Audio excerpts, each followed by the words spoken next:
Like,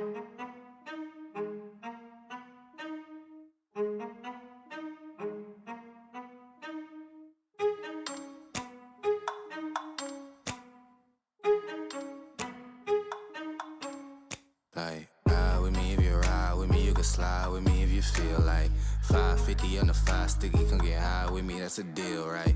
Ride with me if you ride with me, you can slide with me if you feel like 550 on the 5 sticky, come get high with me, that's a deal, right? That's a deal, right? That's a bet, right? That's a bet, right? That's a deal, right? That's a deal, right? That's a bet, right? That's a deal, right? That's a deal, right? That's a bet, right? That's a deal, right? That's a deal, right? Ayy, coming down like precipitation. I ain't never met a limitation. Hate plotting my elimination. Gotta go to Google for the information. I'm a superstar, so I gotta shine. Top dollar be the bottom line. Bottom feeding niggas out of line. Turn your heart rate to a dotted line. Yeah, my zodiac probably dollar sign. Got the energy to win it, my nigga, I'm feeling great. Got a day with destiny, focusing on my fate. I don't give a fuck what you rapping, you been a fake. I'm everything that they ain't, it can't be, it won't be. Wanna see me fall, I can't go, I won't leave. Coming from the block with plain clothes and police. Straight up to the top with bankrolls and rollies. Ride with me if you ride with me, you can slide with me if you feel like 550 on the 5 sticky, come get high with me, that's a deal, right? Ride with me if you ride with me, you can slide with me if you feel like 550 on the 5 sticky, come get high with me, that's a deal, right? That's a deal, right? That's a bet, right? That's a bet, right? That's a deal, right? That's a deal, right? That's a bet, right? That's a deal, right? That's a deal, right? That's a bet, right? That's a deal, right? That's a deal, right?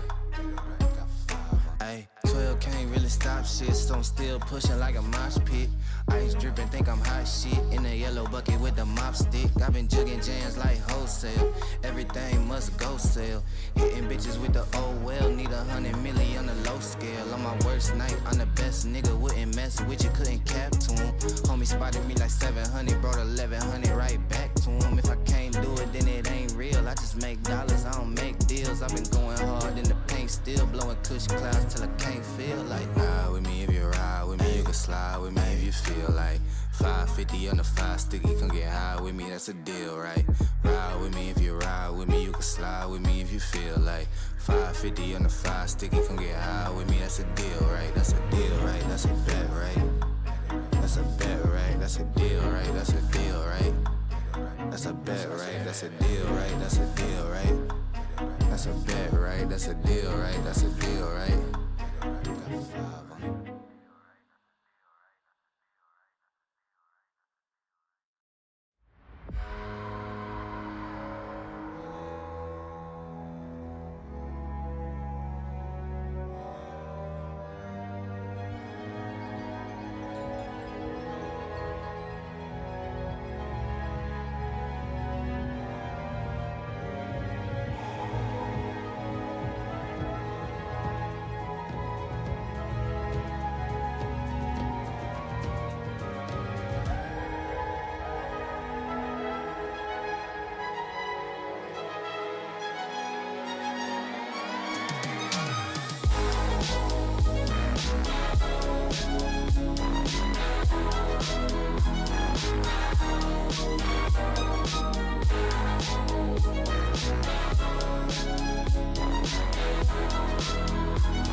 And welcome to the Titan Conqueror League. Tonight, we got CB Gaming Phish taking on Iridescent Dawn Void.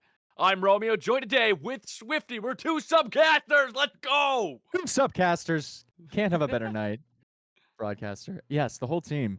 Whole team in last minute, but to bring you the same fun and exciting content here on the Titan Conqueror stream. I was here last week, so you know what? We're just picking it right back up. Picking it right back up with another banger game. Today we got Conduit Esports Phish, as you said, ID Void, a 1-0 and an 0-1. Another team continuing to, one team rather continuing to pick up on a steam here early on in the season, and another team looking to pick up their first win. Always an exciting match to watch. People got things on the line already early on in this season.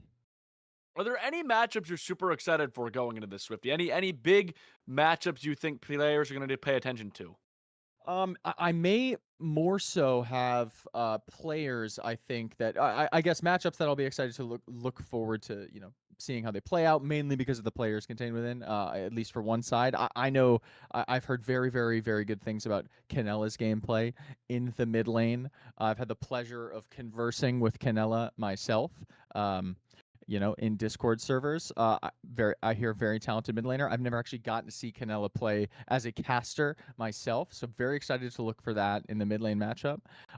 And I am familiar with players here from various orgs, Tigsy, Caxi. I think back in the good old days before getting my butt pummeled in Vanquisher League, I believe I've played against Caxi before. I think Tilted Pizza is another very talented jungler in this elo, so I think the jungle matchup is another one to look out for. But Conqueror is always banger games. I think you can get banger matchups one game in one lane, and then on the other side of the map it's the other game. So I think I've got my mind open to anything here, Romeo. I am super excited to see it. I know in Vanquisher, we've been having slaughterhouses of matches where it's just people going at it on repeat and going for as many kills as they can get. I'm curious to see what the difference is going to be with Conqueror League, if we're going to be seeing the same thing and that's just League, or if Conqueror League's going to be a bit more meta-focused. But I think we're ready to go in a draft. I thought that's what I heard in my ear, so we're going to go for it and head over to the draft, see what picks we're going to get.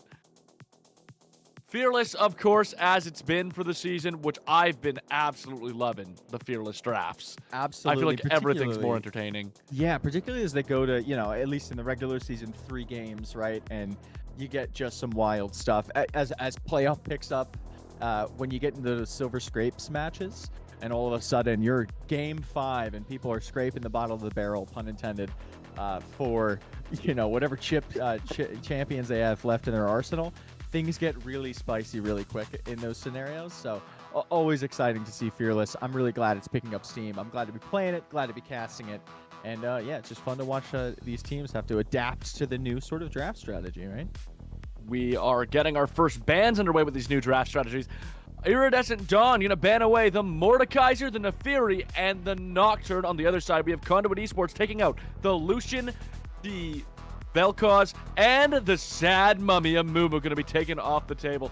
I seen a really impressive Amumu game in Vanquisher Week 1. I wish I was able to say stuff about Conqueror, but I feel like Amumu's just always a threat in these leagues. Amumu is a bit of a ubiquitously useful and sort of like always can be present in a comp and fits said comp, right? Is a tank, provides a lot of CC, has % max HP damage with that W. So it can be present anywhere, and I think for that reason is picked in a lot of elos, in a lot of comps. I think it's a valuable ban if someone sees a jungler play it. Ooh, we were just talking about the Xin Zhao! We got the Xin Zhao! So for those unaware, our friend Romeo here is a Xin Zhao player, a fond aficionado. if you will. 1.4 million mastery points for some reason. That's a lot of mastery on the champion. You got me beat, I think. I think my volley bear is only like 900,000 or something. Your volley would beat my Zin, but I've played him for way too long. Well, I do have the counter matchup in that respect. So it's not necessarily a fair equivalency. But we're gonna see a lot of other things roll in here as we get excited about the Xin Zhao pick. I'm seeing, it's funny, two sort of AP provide some CC tanks picked up for ID Void immediately in the draft in Shogath and Maokai, followed up by another AP pick in Ziggs. The thing that's worrisome to me is the amount of magic damage being picked up here, but the thing that I really like is that all of these picks are actually flex picks, and I think valuable ones at that. But we're seeing a little bit more like traditional meta picks coming out for the side of Conduit Esports here. Obviously, this set will probably be going top. Xin Zhao jungle, Victor control mage mid is present in all elos up through pro. Very easy thing to pick and just slam, even if you don't know what the enemy mid lane is. So curious to see what we pick here. My guess would be it depends on what this team values. I would pick AD. Yep, they go for Jinx, another super. Yeah. I mean, right now, Conduit just got a nice comp forming, whereas Iridescent Dawn, they have like the option to try to find as many counters to these lanes as possible, but it's going to be hard to round out this comp. I expect the Smolder going to go bot. I imagine that means the Maokai, we could either go support or jungle right here, but I think that's going to probably lock Cho'Gath as the top lane. I don't think we're going to see another top laner come out. Nami, yeah, that's going to be their 5. Okay, it's interesting. No AD damage. Yeah, I almost thought, I was almost excited, rather, to see the reason I like the Cho'Gath B1, the reason I like Cho'Gath B1 is because it can go into stuff like Victor mid. I think if you can go these Shirelias with like Riftmaker, Dead Man's Plate, Hail of Blades, Cho'Gath mid, if you can play that and pilot that, I think it's really, really good until a lot of the meta mid lane champs that we see in competitive play. We are going to see it in the top lane, so that we have Ziggs here. And, we are in final order, so that makes it easy to see which one's which. Yeah, it's right there, right away. I mean, to be fair, it feels like they drafted almost entirely in regular order. I'm not sure if that was intentional or maybe just the way we have it shown here. Regardless, interesting draft. I really like Conduit's draft for the same reason that you sort of brought up before, right? In that it is standard, it is meta, you sort of know what's going on, right? You have a Catalyst fighter jungle. You've got this is draft order. This was draft order. Okay. We had it a bit reversed. So interesting. So Smolder B1. I almost like Cho'Gath B1 better. I'm not gonna lie. I was gonna say I feel like this draft is really interesting. They're just stuck in their positions, but that makes more sense now. Like hard mode on Wordle, they were like. We also didn't call out that Urgot and Gnar were being banned when the top laner had already been picked. Oh, so that makes more sense. Well, that was another reason that I thought they might be flexing in mid. And that maybe Conduit had been reading that. So I was frankly fooled by our own broadcast team. Props to you, Sherrigan and War Eagle, fooling us here on the table. But bringing it 2 back months late, but it's fine. Romeo, if you had to pick one of these teams here and say, okay, based on draft, I feel Conduit better Esports. Okay.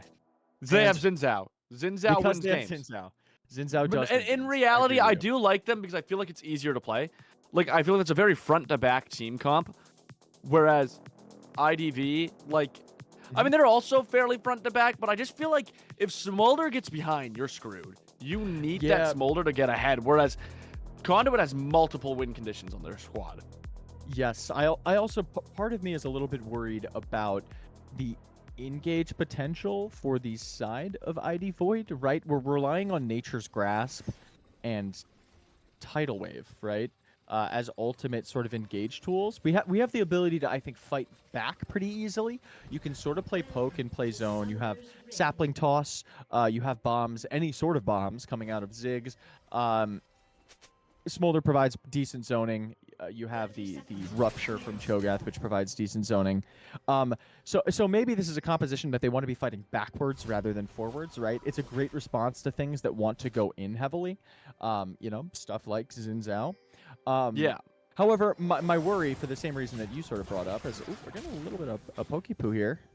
A little bit of damage going on the Karma grass proc, but that seems to be about it. No wards coming. Oh, as I said, that Nami able to get a nice ward on their blue buff, going to be able to see where Tilted Pizza is spawning. Yep. That's a decent early engage from IDV. Yeah, I mean, you take those for the vision, right? You take those for the grass proc. If you've got first strike, even better. So Tilted Pizza going to be playing with a little bit of a knowledge differential here, in that they will know where he starts, or maybe unless he switches sides. Unless he switches sides, so they'll at least know that at the very least, right? Okay, he's not starting blue. Except he broke the ward, I think. It looks like he broke the ward. Yeah, he backed for sweeper, which is an interesting call. I almost in these situations, not to get too jungle specific, as two junglers on this desk tonight. I almost prefer to just hold on to the ward for at least first clear, because at least then when if you hit 28 CS, you take a scuttle after a full clear. Maybe you get a gank off, maybe you don't. At least you can drop vision another time before opting for that sweep. But I guess there's multiple schools of thought on that. Tilted Pizzas is apparently get that sweep, get rid of that vision, change up the clear path.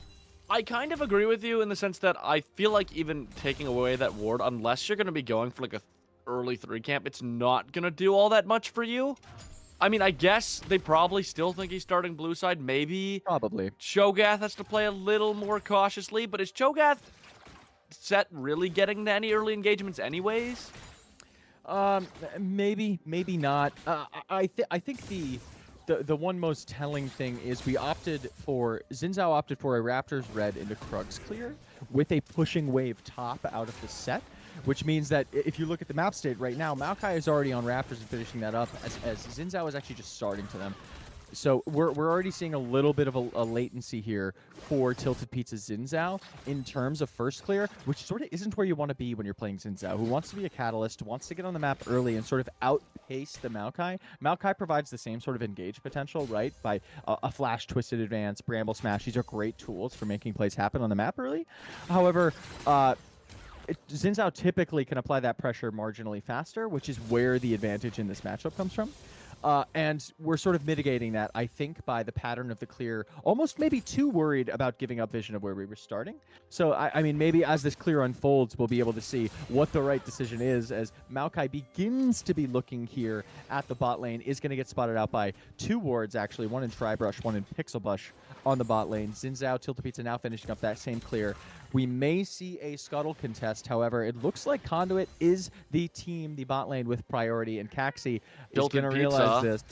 Not going to go for the engage. The zap misses. We don't see the audacious charge from the Xin Zhao onto the Maokai. But yeah, you're right. It is just going to be that scuttle claimed here from Conduit. The question is he going to be able to turn it into a double scuttle? It looks like he's going to be walking through mid to try and make that happen. However, Cho'Gath and Ziggs both have priority. We're going to see Maokai take the back and start heading straight over there.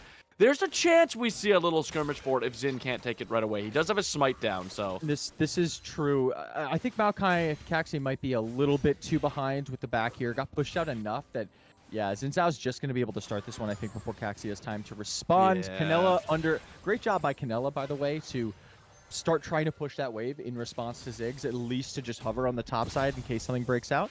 So we are going to see a double scuttle secured for Tilted Pizza on this Xin Zhao, as the rest of the map sort of is going to just play their lanes relatively chill. We're seeing relatively even CS numbers across the board, nearly identical in top and bot lane. Marginal favor for Set Yuki on the Ziggs here, but that's going to be mitigated basically as the last of that wave is taken down under tower. And yeah, it looks like this game is being played at a bit of a slower pace than maybe I would have thought it was. Yeah, I think right now what dictates the tempo is going to be Tilted Pizza and Caxi.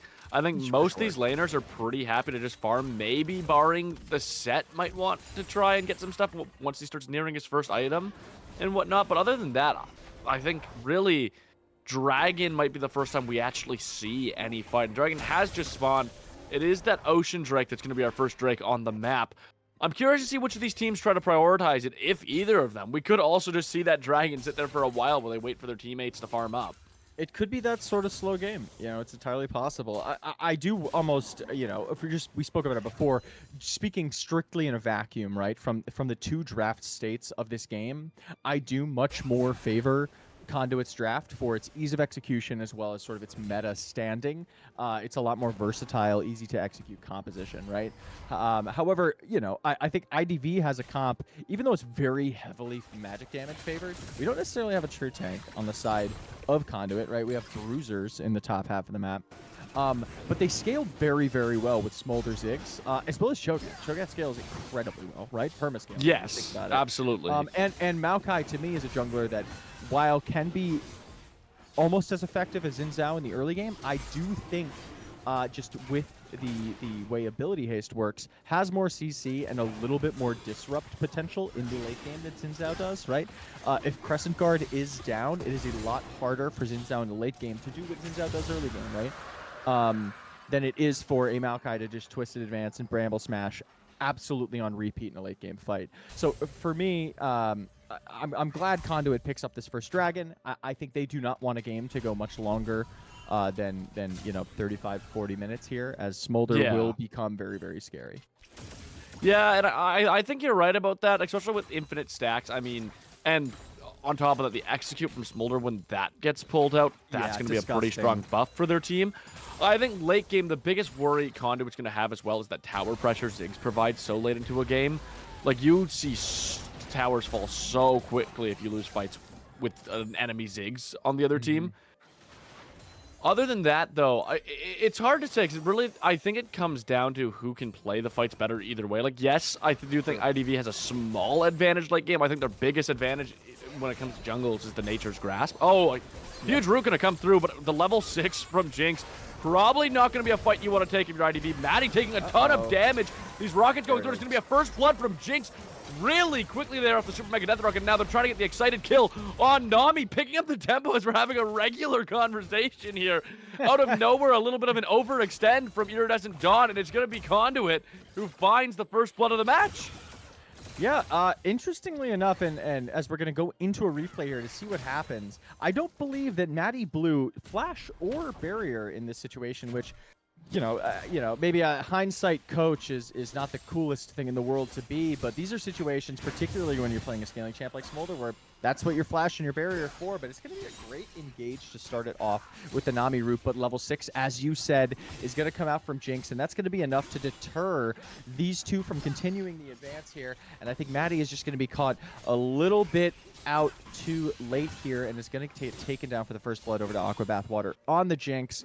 Nami going to escape with her life, but maybe a little bit of a miscalculation there, a little bit of misread on the time, because you don't necessarily want to be fighting a Jinx Karma, even when you're a little bit down in lane, just playing as Nami Smolder. You sort of want to be biding your time a little bit more than that. As Sayuki and maybe a Twisted Advance here. Huge Twisted Advance. This is going to be the Nature's Grasp. Diet low on health, not going to go anywhere as the Mega Death Rocket almost kills them. The shield able to save their life, and Kazi, after that great engage, is going to be forced to walk away. Right under the replay, Super Mega Death Rocket, though, it's going to find its mark as Set Yuki goes down, and Aqua Bathwater finds their second kill of the match.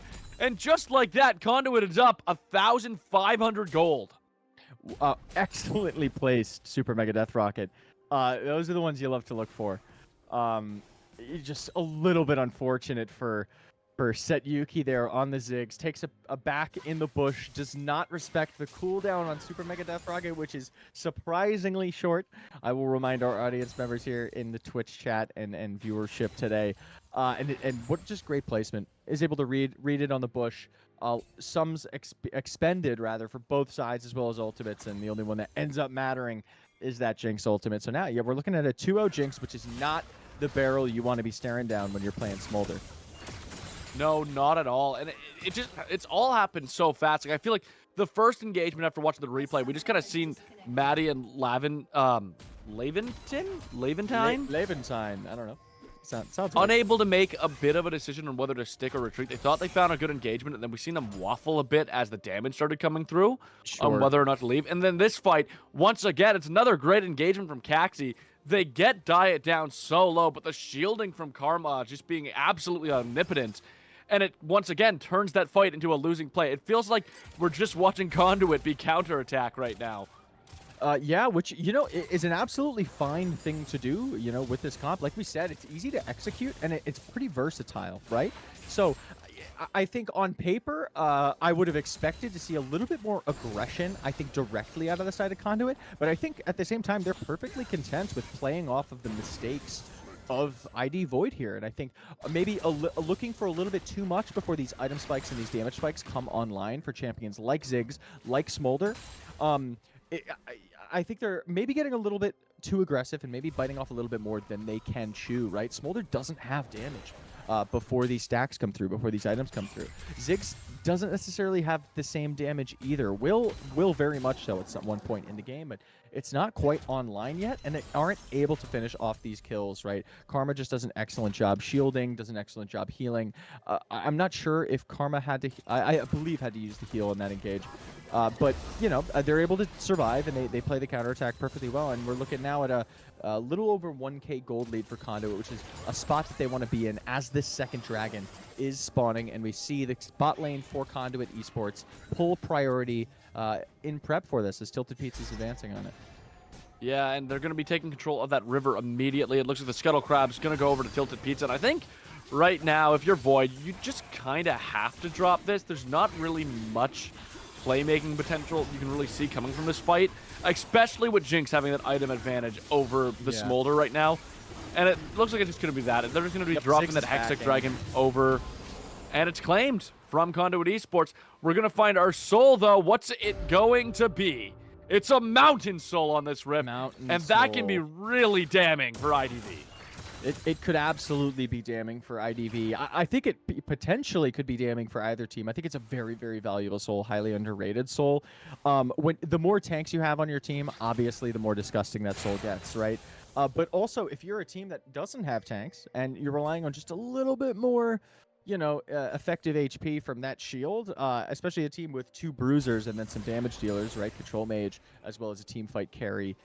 Attack damage carry, it's just as valuable, right?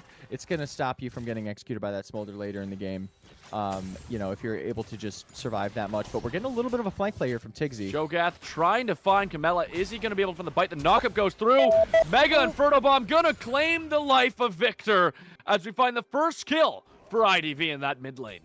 Yes, excellent job holding Mega Inferno Bomb. By this Ziggs, we're going to get a replay here. Glad we are. Tiggsy, I love roam plays like this. Says, Caxi, I'm doing the jungle job for you. Excellent roam here. Is able to just get this silence off. Is going to get as much damage off with those Vorpal spikes as possible before taking a step back. Is going to throw up that Rupture. Critically, though, the Rupture lands at the same time the Ziggs Q does. Flash is blown. Setyuki reads the flash being blown. Is able to place that Mega Inferno Bomb in a position that Camilla just has nothing. And Maokai in an engagement just burnt the Nature's Grasp to get away. Tiggsy going to be able to find the knockup. I thought a kill was about to go over there, which is why I cut you off. We have Ziggs coming back up. Audacious charge from Tilted Pizza. It looks like they've noticed the Ziggs over that Scuttle Crab and are going to back off. Yeah. This game just started picking up a lot out of nowhere. It did. Steam picked up out of nowhere. And actually, oddly enough, I think arguably in favor for the side of ID is we're getting a little bit scrappier here in the bot lane as well. All right, get ready to speak a lot more, Romeo, because I think these teams are fueling up for tonight. They had a little bit of a 13-minute warm-up before exploding here. It's possible, by the way, that we have a gank incoming from Tilted Pizza on the top side. Yeah, I'm seeing this on the map. We'll see what happens. Gonna miss the Winds Become Lightning. I think what is worth mentioning, though, is during that replay, it looks like Conduit also took grubs, I want to say. We're seeing at the top bar there that the 3 grubs were taken by them. I think that's interesting. Yeah, I see. Yeah, I agree. It looks like they did. However, I don't see boots.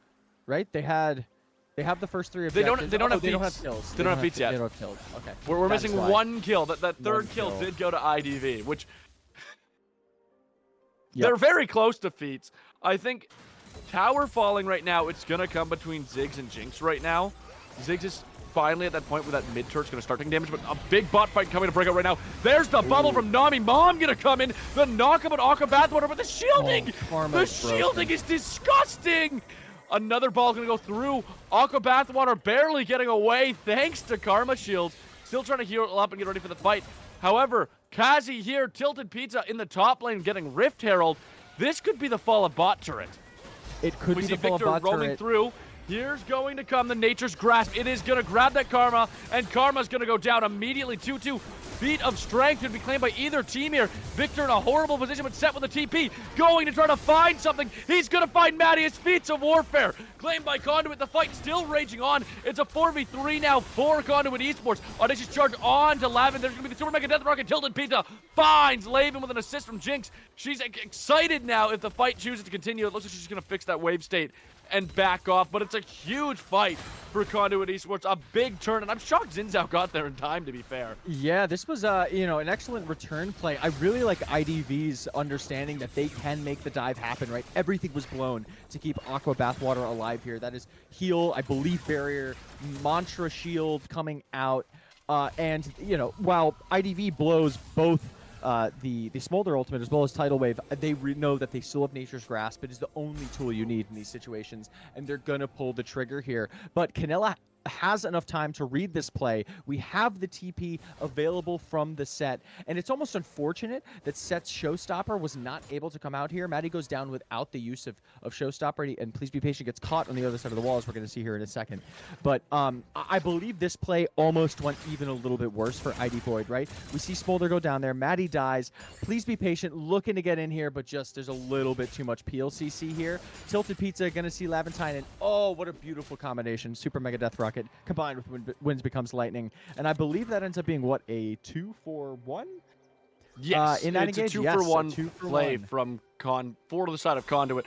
They also saved their turret, which is nice. Meanwhile, on the other side of the map, I think on the other side of the map, it looked like Set was getting a bit bodied on his turret, but they got the Rift Herald up, and the Rift Herald's currently in Tilted Pizza's inventory still. Mom gonna come through. Meanwhile, engage from Set. Huge damage coming through. Nature's Grasp coming out. But Set is surviving for so long here, doing so much damage to Smolder. Dragon almost taken. Maokai's in the range. Who's going to get it? It's a smite battle. It's going to go over to IDV as the fight rages on. Mega Bomb going to take out Karma. Tilted Pizza way too deep. Is going to lose a majority of his health bar. Trying to get through on the blast plant. Aqua trying to fight back, but he's really got no one to save him. No help. And he is going to go down shortly here. A shutdown going over to Ziggs. And just like that, ITV is both equal on kills and equal on gold, right? They're down a dragon and they're down feats, right? Tower's going to be picked up by Canella on the top side. She's going to swing that gold a little back, but hey, we're picking up bot lane tower, and now IDV is actually in the gold lead. And just as I'm singing their praises, Romeo, I have to comment that I think that was a little bit sloppy on the dragon take.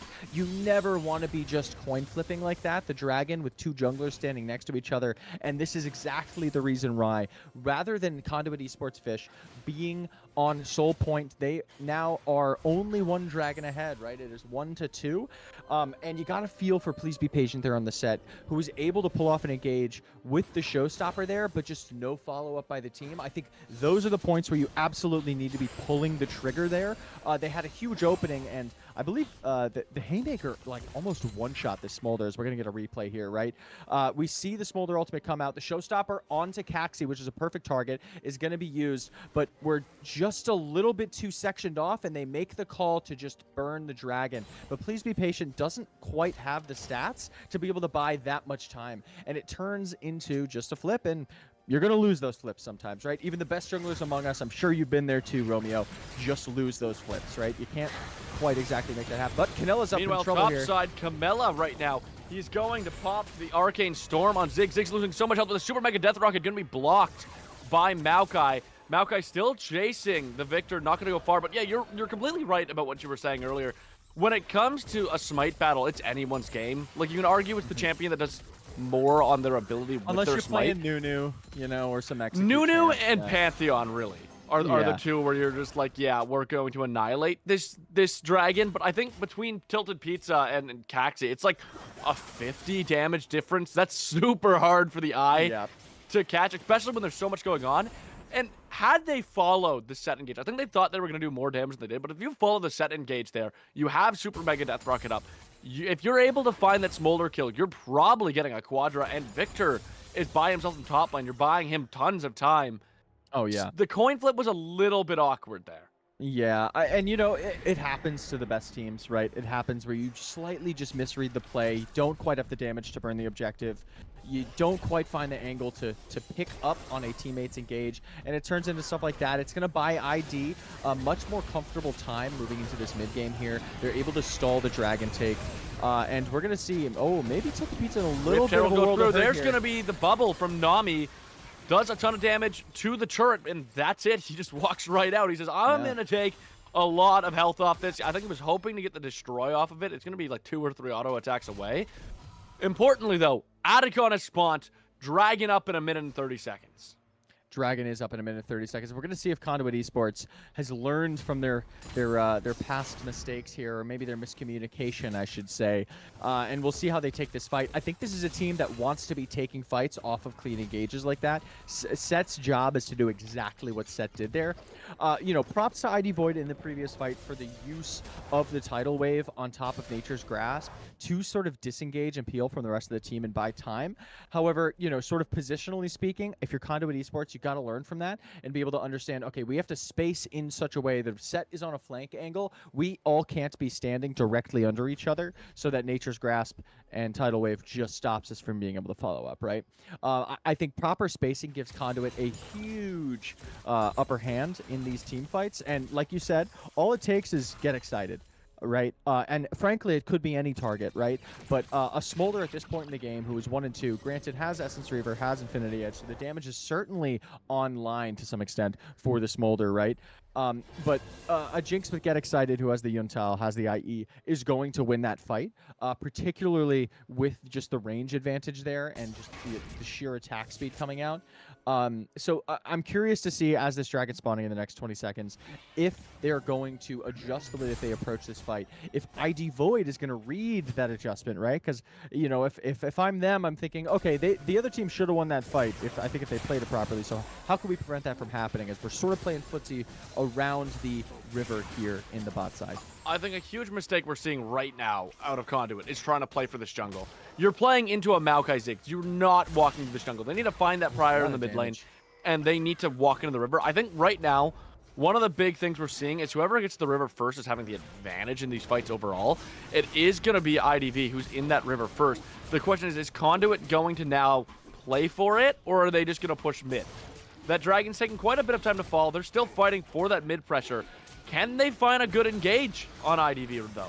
That's kind of what they're looking for, and it doesn't seem like they're finding a whole lot. Jinx going to get excited off the turret, and it looks like they're just going to start playing to get some damage off that T2.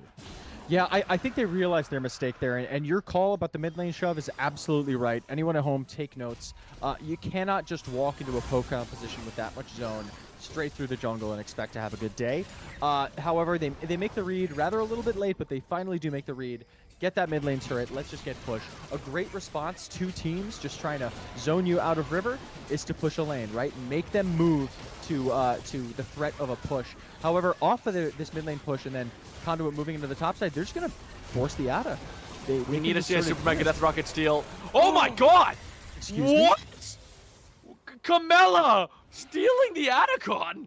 What? Oh, and a mistimed smite from Caxi is going to spell doom for that Atacon. That is so unfortunate to see, as we're going to go into a replay here. That's insane. This looks free on paper, right? Like, we don't have Tilted Pizza in the area.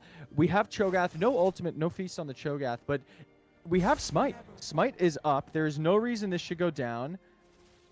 Oh, it's not even the initial laser. It's the second laser. So the first laser goes down. It's about 1300 HP, followed up by a smite, and then the second, like the evolve on the Q is gonna. Yeah, ready? Panic That's smite. such a crazy way to steal it. Yeah, you just gotta trust. Note for junglers: if the enemy jungler is not there, you don't have to smite at 1200. You can No, smite you as can, you can just sit there and wait. Kamela almost getting another kill Yeah. as soon as we get out of that replay. It could be 700, and you're still gonna win because smite does true damage, right? So I think, yeah, especially you have Cho'Gath. Like if Cho'Gath was on the other team, I get the panic smite. yes. But the Cho'Gath is on your team. You're not worried about anything in that situation. Yeah, just a little unfortunate. I mean, listen, it happens to the best of us. I've made those mistakes too. However, it just kind of feels bad when you're playing for Atacon, right? Which with the new changes to the Spirit Blossom map and the new sort of season, as Riot's sort of framed it, it provides an AoE slow on death as well as the Spirit Petals as opposed to the Blood Petals, which give you increased adaptive force as well as experience. And I believe is going to give a Spirit Petal on kill, if I am not mistaken. So we're going to start to see, for the side of Conduit Esports, those Spirit Petals come through. That means more experience. That means AoE slow on kill, which is great when you have a Jinx. And just a little bit more damage and a little bit more levels coming through. That is going... How big of an impact do you think Atacon's making with the new changes?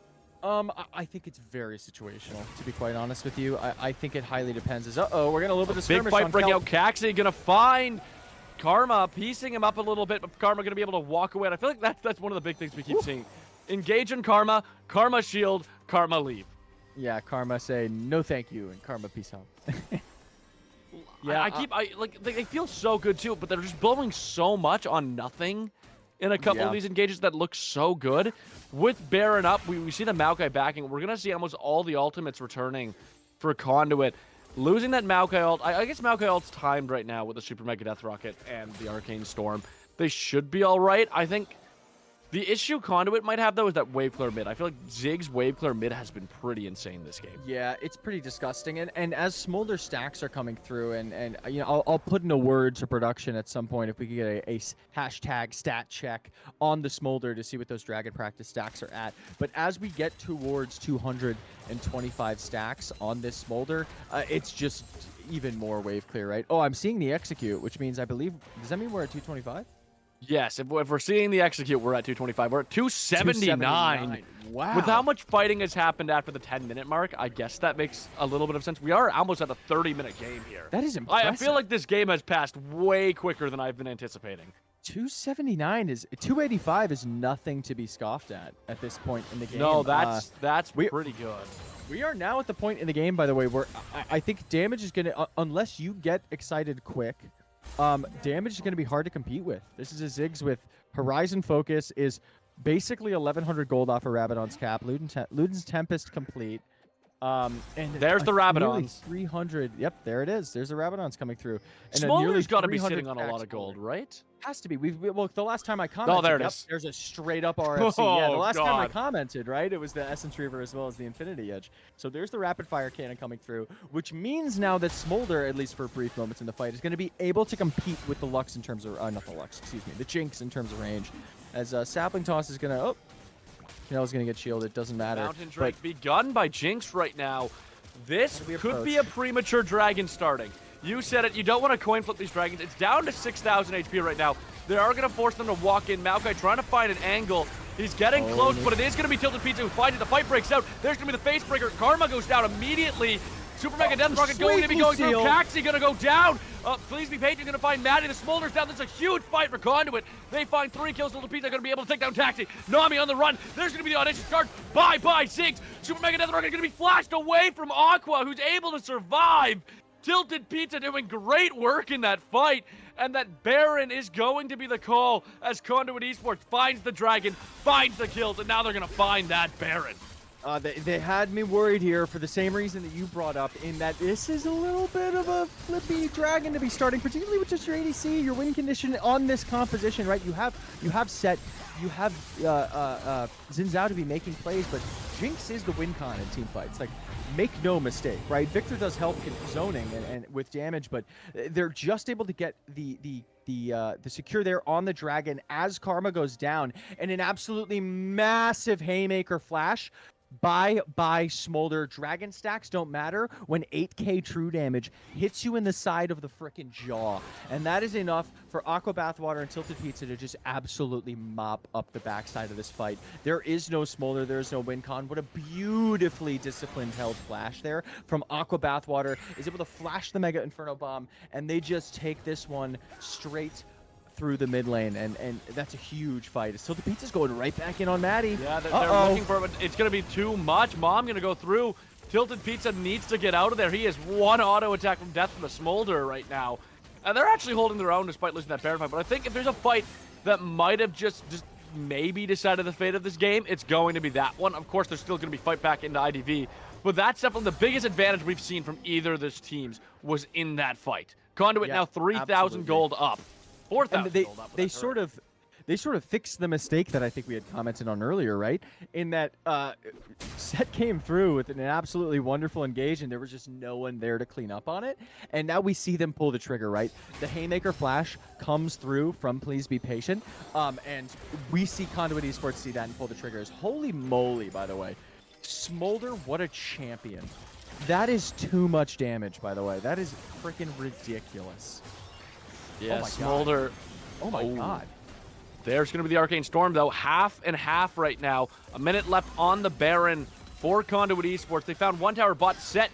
Still with that push in the bot lane. There's going to be a TP over from Cho'Gath, leaving a 4v4 mid. It looks like they're going to be sending Ziggs too. That T3 turret going to fall. Please Be Patient has been the GOAT this game in the later stages of it. Going to fall as well. Wow. Please Be Patient going to be trying to walk out here. Probably witching his team with pushing a little bit more. There's going to be the knockup. It's now a 5v1 against Please Be Patient. Nothing going to come of it as a shutdown goes over, but they give it to Cho'Gath. I'm surprised he didn't hold it for the Smolder there. Yeah, they don't hold it for the Smolder. Granted, I think Smolder's damage is just at that point stack-wise that, like, maybe it doesn't matter. Maybe they're more concerned with getting the feast off, which I'm not even sure if they used there. But part of me almost wants to see a showstopper come through there just to buy a little bit more time on the top side, particularly when you have, I mean, Steric's Gauge combined with Stridebreaker and Overlord's Bloodmail, like, is a substantial amount of AD. On top of the fact that when you're picking up a Cho'Gath, a level 18 Cho'Gath with full Roa, who's building a lot of health, has a bunch of stacks already from the feast, that is an insane amount of damage if you can get the angle right. Like, you can actually just solo kill someone with that ultimate, like a Smolder or a Nami, for instance. Arguably even a Ziggs, who has no health items at this point in the game, at least from what I can see. I don't believe Horizon Focus gives health.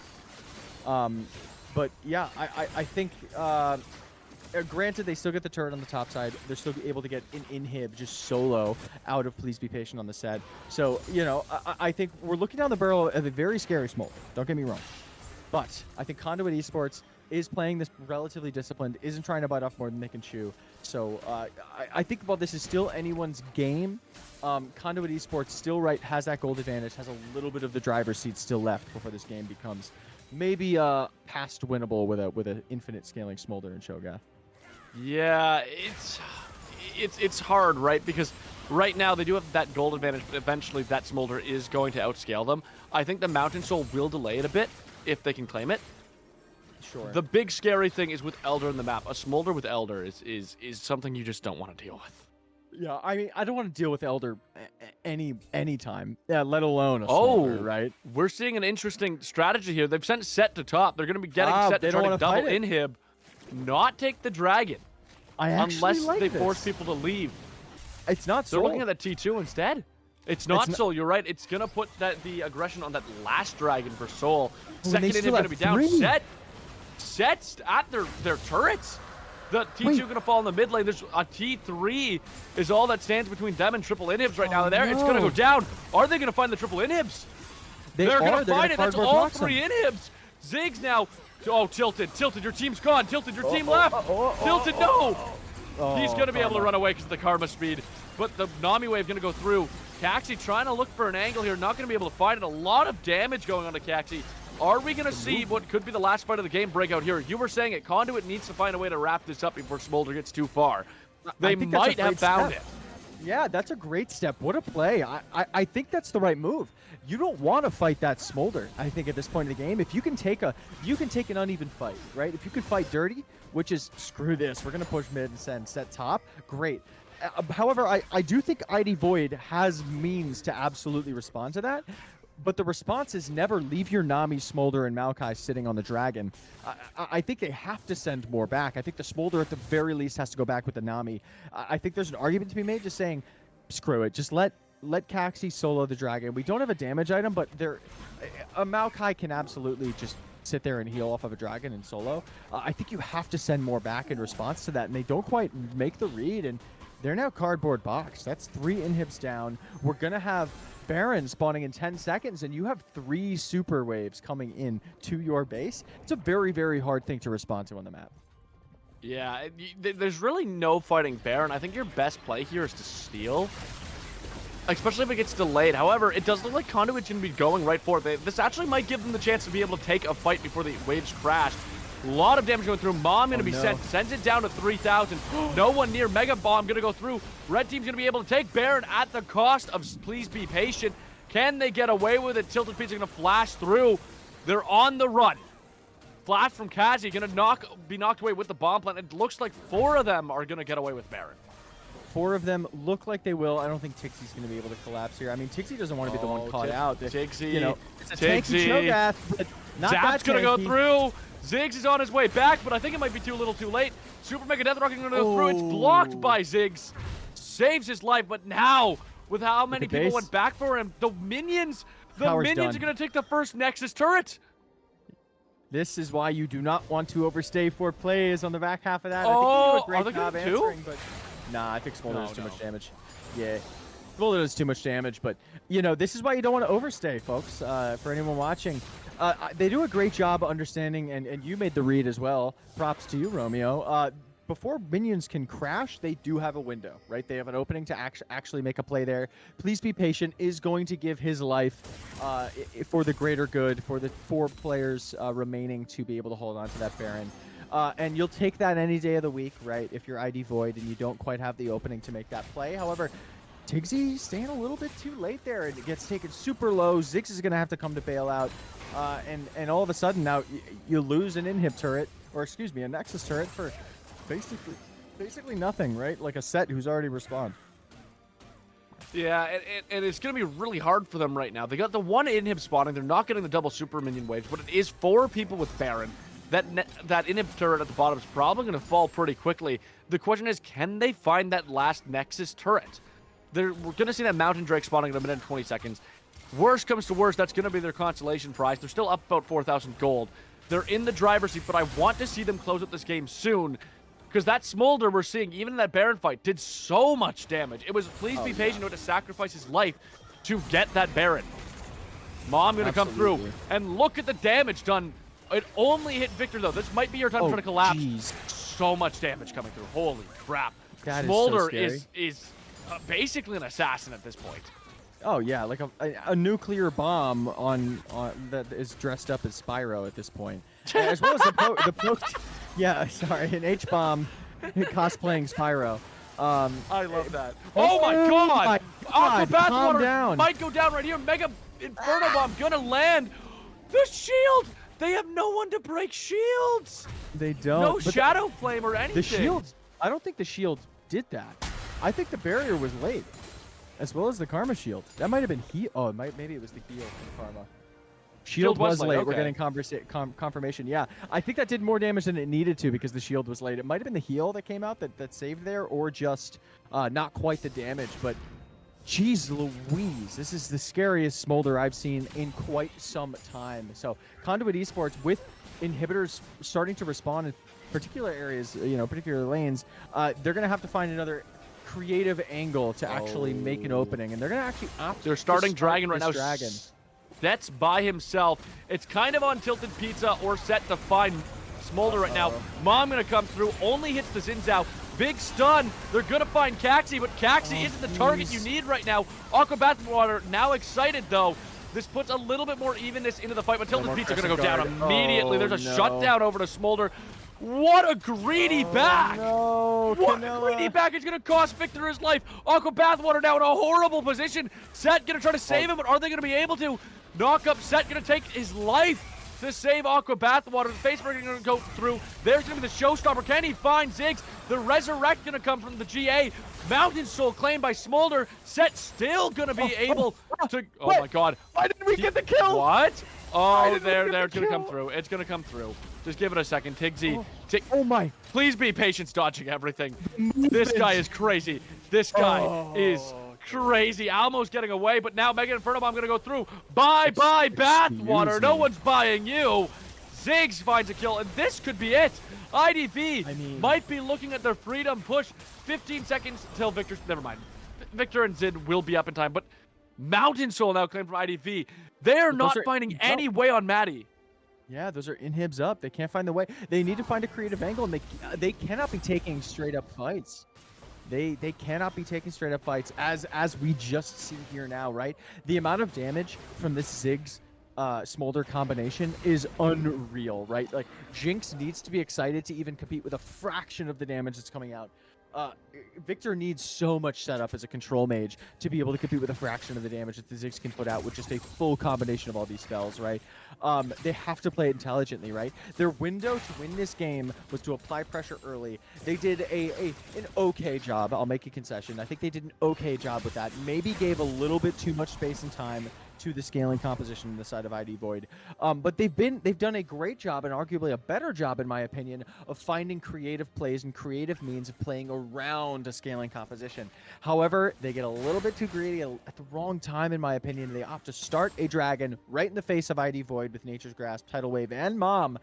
And, you know, I think it bites them in the butt for it. Yeah, and the other thing I think we've seen, the split from Set not being with his team, not being in the river first as a 5. And I think right now, if you're Conduit, that's what you need to win this game. Maddie and Caxi are coming for you. And if you're ever in a situation where even one of you need to walk in, they're just not getting into that fight. Absolutely. It's just it's a hard situation to be playing. And I'm curious to see what they're going to adapt with, right? I think they know what is going to work. We've seen them do it before, which is play around this team rather than into this team, or play off of a really good engage, right? We are going to get a possible setup for Baron here, but I think Conduit is just going to get pushed off of this, right? There's too much zone. Yeah, they're just going to start the Baron right away. Maybe we see a Super Mega Death Rocket steal. That's probably their best bet. Maybe an Arcane Storm comes in and tries to steal it. But really, it's on them to steal. Super Mega Death Rocket going to be way too early. 5,000 HP, still in the Baron. He's going to be regenning. They might be looking for the 4v5. Cho'Gath, though, around the side, coming to look for Aqua Bathwater. Oh, no vision. He's going to walk right into the Tigsy. Tigsy's going to take him. Tigsy's going to take him for a ride. Tilted Pizza coming in for the save. Mega Rocket and Bomb both put on Aqua, but he's getting away still. Can they fight? Oh, sweet. Tigsy planted the wrong way, but they're still going to get the T3 turret. That is unfortunate, but they're going to take the mid inhib. They get the inhib. There's backs. If they lose the fight right here, though, it's on that blast plant. It is. That's like a don't even VOD review that play. It feels so bad. Walking has 5 right now. Still Baron up, by the way. Absolutely, yeah, still bearing up. They opted to, ID Void opted to let it reset, which it was a smart play in the face of Super Mega Death Rocket. They don't quite find the engage. Tigsy had a great flank on Aqua Bathwater. They're going to have to burn everything to keep that Jinx alive. And then an unfortunate Blast Cone stops that play. But they're looking here for something, and they're fishing. Are they going to find the Rupture? Doesn't look like they are on Tilted Pizza. Conduit Esports, I think, knows their role at this point of the game, and that is let this team have some breathing room. ID Void is nothing to be trifled with in terms of damage profile at this point in the game. Even the Cho'Gath alone can solo one of your carries, right? That is, it's a Shirelia's Roa with full. Oh my god, there's going to be the Arcane Storm. Mom going to come through. Ziggs almost at 0 HP, but Mom on top of Jinx. Aqua Bathwater barely staying alive. Can they be excited? Can they get excited? Maddie 1 HP. Can Set find it? The Facebreaker goes through. Maddie goes down. Jinx is excited. There goes Cho'Gath. Please be patient. It's on top of Caxi. Caxi trying to get away. Is he going to be able to? Karma going to be able to find the stun. That's going to spell the end of Caxi, most likely. Doctor still on top of him. Please be patient. The Facebreaker finds Senyuki. The Facebreaker finds Senyuki. That's going to be the end of him. The last Nexus turret. It's going to fall. What an end to this game! Oh my god. I almost was ready to write off Conduit Esports for not being able to pull the trigger early enough, but off of the back of, quite honestly, please be patient set, they win this game. This is a you send a PayPal or you buy coffee for your top laner the next time you see him after these set of plays. Absolutely backpacking this team. As we're gonna get a replay here before we go to our post-game desk, and Canella finds a lot of damage on a set Yuki here, which is excellent, able to push the Ziggs artillery mage out of the fight. But here's Maddie coming in on Aqua Bathwater. Aqua Bathwater has basically no life left, but is able to get stopped by the set who has Showstopper, buys the space for Aqua Bathwater, and look at this solo Showstopper is able to just patiently bite out this Haymaker right for when the heal comes through. Maddie has nothing left in the tank and is gonna go down to that Showstopper. Tixie is a tank, but is no match for 4 members of Conduit Esports, and that's sort of all she wrote, right? They're trying to buy time and buy space for Caxi. The root's gonna come out, but then watch this. They perfectly space the Mega Inferno Bomb such that, right, we don't hit the center of it. Please be patient. Has the grit built up, but still has the flash, lines it up, set Yuki, the last remaining piece of damage that can at least attempt to hold waves, goes down, and that's all she wrote. And that was the one play that they needed. Wild ending, Romeo, to this game. Absolutely wild for the first match of Conqueror in the day. Conduit Esports going to pick up the victory here in game 1 after almost a 50-minute banger. That was almost 50 minutes? Oh, I think it was what? Was it 40? It was somewhere between 45 and 48. That's quite the game. Listen, this is, I mean, no, listen, it felt a lot faster. Had you asked me before this game who was going to win, but you told me how long the game went, I would tell you without a doubt Adi Void wins this game. Yeah. Simply because of Smolder, right? Like, Smolder Ziggs does so much damage at this point in the game, as we saw, right? As I'm sure the audience saw, as one sees. Look at that. Look at that. Is that doctored? Broadcast production, did you doctor these? That is absolutely crazy. That is just insane. I think, though, we called it in Champ Select. Their only real damage, like, okay, Ziggs is a damage threat, don't get me wrong, but their big damage threat, the person that if they went down, they lose the fight, in every fight felt like Smolder. Smolder was your only carry, whereas on the other side, we seen Please Be Patient come out, we see Get Pizza coming out, we see Jinx coming out, we see Victor. Like, as a team, you still need to beat all of Conduit's team to win a fight. Whereas when you're looking at ID, if Smolder goes down, you lose. And that's what happened. Every fight they lost was usually an early exit from someone getting onto Smolder. And in the final fight of the game, that's what it was. Please Be Patient, found Smolder, found the face breaker, played it perfectly, takes out Smolder, and the rest of the team falls from there. Yeah, and listen, I mean, an artillery mage does a lot of damage, right? Ziggs finished that game with more damage than the Smolder did, but like you said, the consistent damage, DPS, is your Smolder, right? And with no front line and no consistent DPS, Ziggs has a really hard time doing anything. So just excellently played. Before we throw it, to a quick break before hitting game 2, Romeo, what's your opinion MVP of today, this game 1?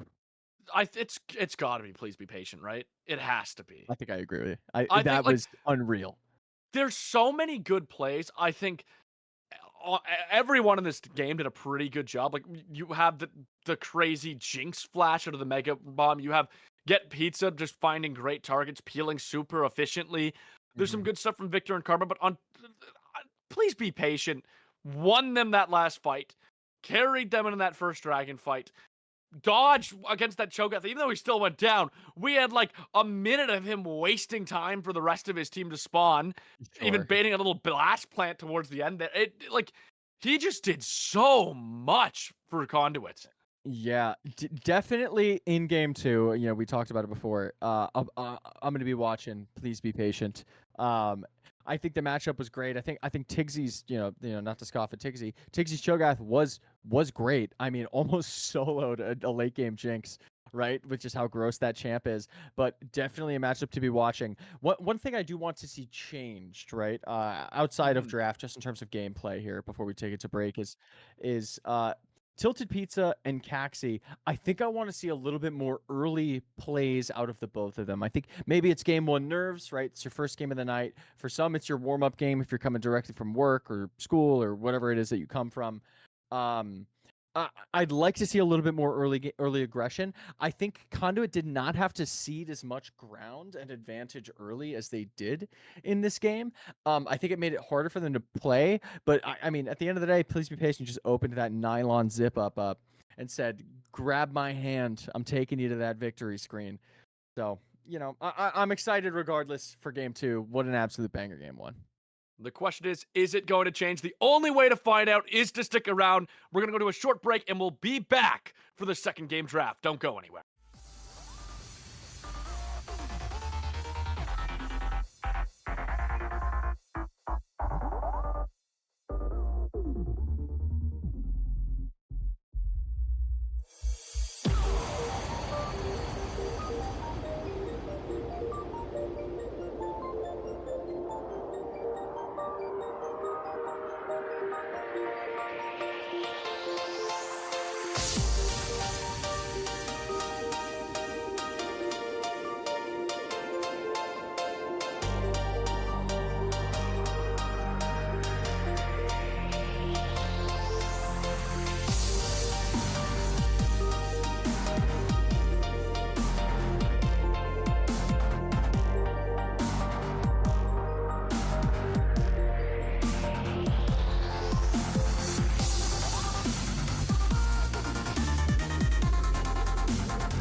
Like, ride with me if you ride with me, you can slide with me if you feel like 550 on the 5 sticky, come get high with me, that's a deal, right?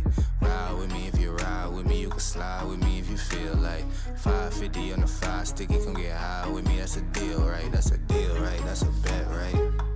That's a bet, right? That's a deal, right? That's a deal, right? That's a bet, right? That's a deal, right? That's a deal, right? That's a bet, right? That's a deal, right? That's a deal, right? Ay, coming down like precipitation. I ain't never met a limitation. Hate applying my elimination. Gotta go to Google for the information. I'm a superstar, so I gotta shine. Top dollar be the bottom line. Bottom feeding niggas out of line. Turn your heart rate to a dotted line. Yeah, my zodiac probably dollar sign. Got the energy to win it, my nigga, I'm feeling great. Got a date with destiny, focusing on my fate. I don't give a fuck what you rapping, you been a fake. I'm everything that they ain't, it can't be, it won't be. Wanna see me fall, I can't go, I won't leave. Coming from the block with plain clothes and police. Straight up to the top with bankrolls and rollies. Ride with me if you ride with me, you can slide with me if you feel like 550 on the 5 sticky, come get high with me, that's a deal, right? Ride with me if you ride with me, you can slide with me if you feel like 550 on the 5 sticky, come get high with me, that's a deal, right? That's a deal, right? That's a bet, right? That's a bet, right? That's a deal, right? That's a deal, right? That's a bet, right? That's a deal, right? That's a deal, right? That's a bet, right? That's a deal, right? That's a deal, right? Ay, 12 can't really stop shit, so I'm still pushing like a mosh pit. Ice dripping, think I'm hot shit. In a yellow bucket with the mop stick. I've been jugging jams like wholesale. Everything must go sell. Hitting bitches with the old well. Need 100 million on the low scale. On my worst night, I'm the best nigga. Wouldn't mess with you, couldn't cap to him. Homie spotted me like 700, brought 1100 right back to him. If I can't do it, then it ain't real. I just make dollars, I don't make deals. I've been going hard in the paint, still blowing cushion clouds till I can't feel like. Ride with me if you ride with me, you can slide with me if you feel like 550 on the 5 sticky, come get high with me, that's a deal, right? Ride with me if you ride with me, you can slide with me if you feel like 550 on the 5 sticky, come get high with me, that's a deal, right? That's a deal, right? That's a bet, right? That's a bet, right? That's a deal, right? That's a deal, right?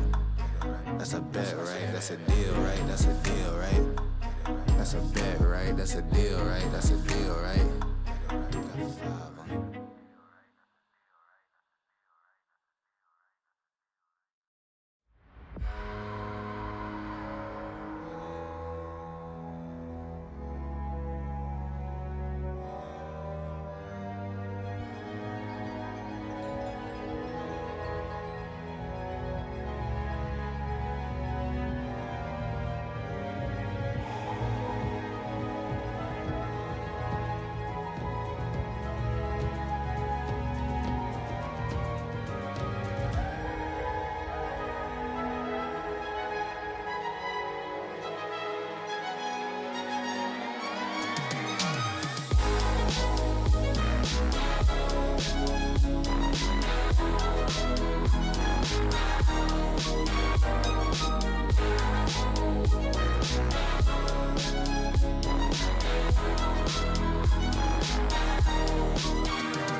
gentlemen, welcome back.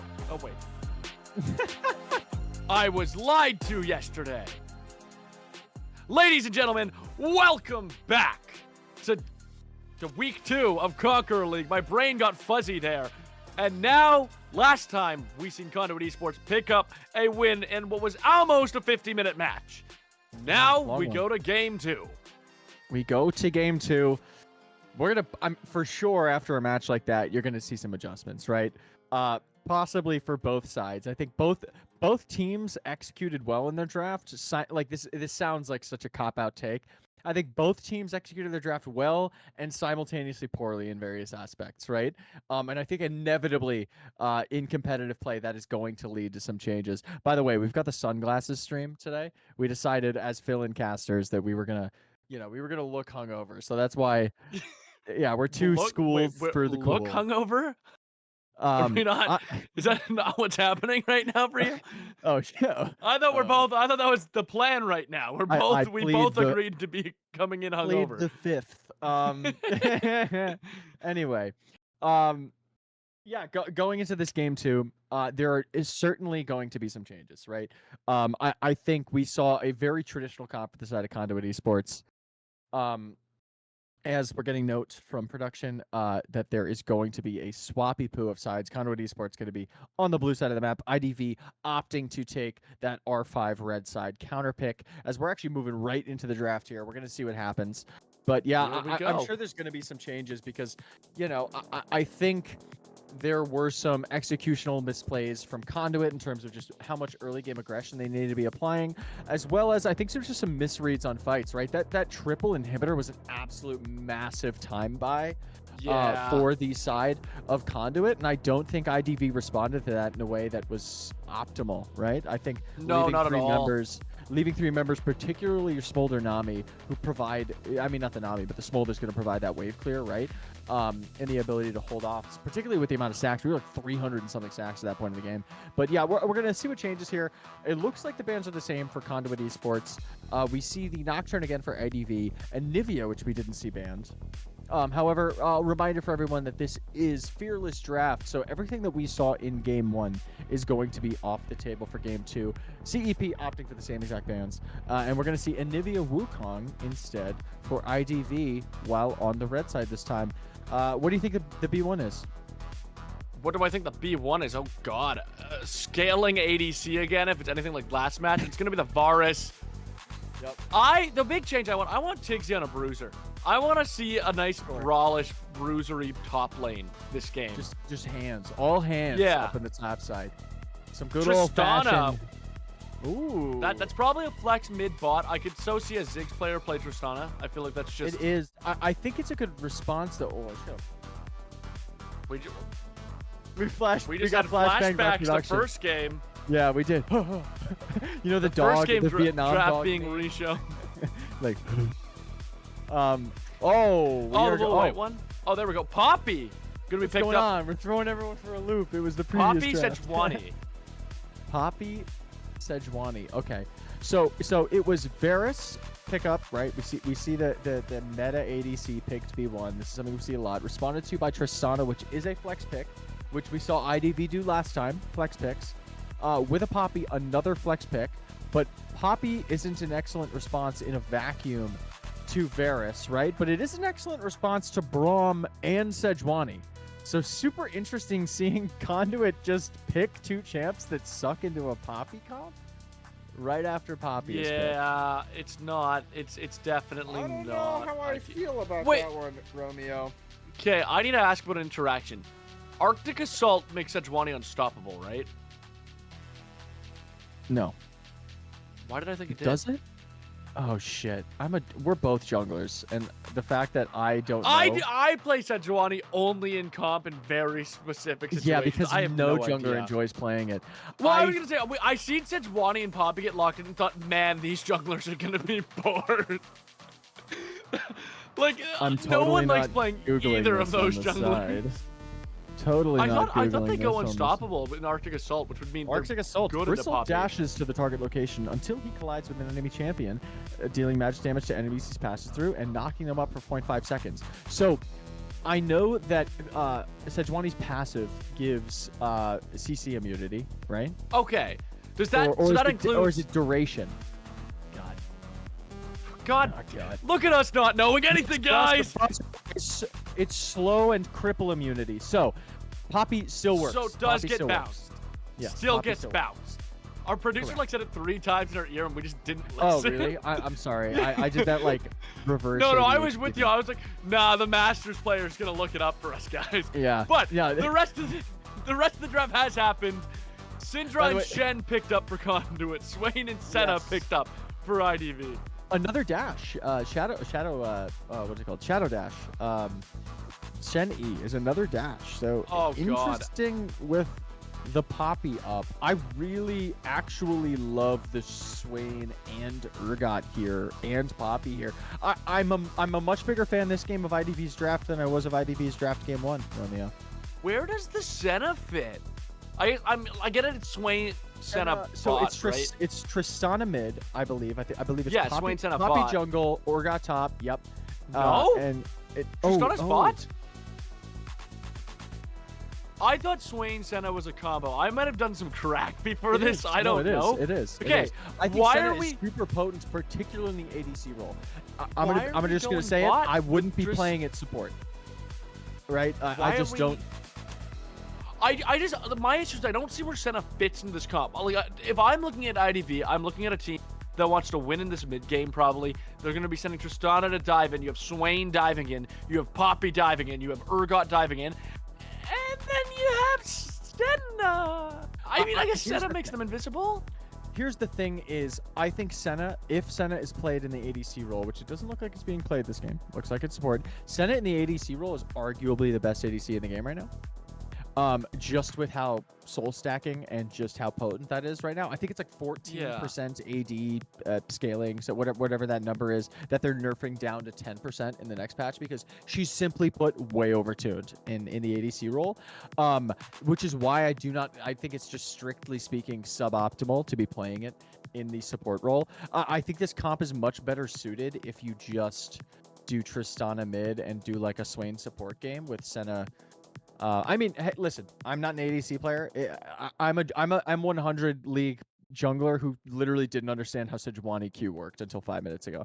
So, like, maybe I'm wrong about this, but my gut tells me that we would rather see Senna in the ADC role, and strictly because it does too much damage and is just overtuned, right? I think it fits in most comps right now. But the issue is they're not opting for that.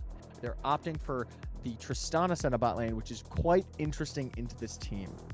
So, but we are, I guess we are ready for games. So, maybe we'll Let's be hop proven into it. wrong here as we Yeah, hop into it. I hate Tristana Senna bot. In my head, that looks so rough. It does. But we're gonna go over the game. We're gonna see what happens.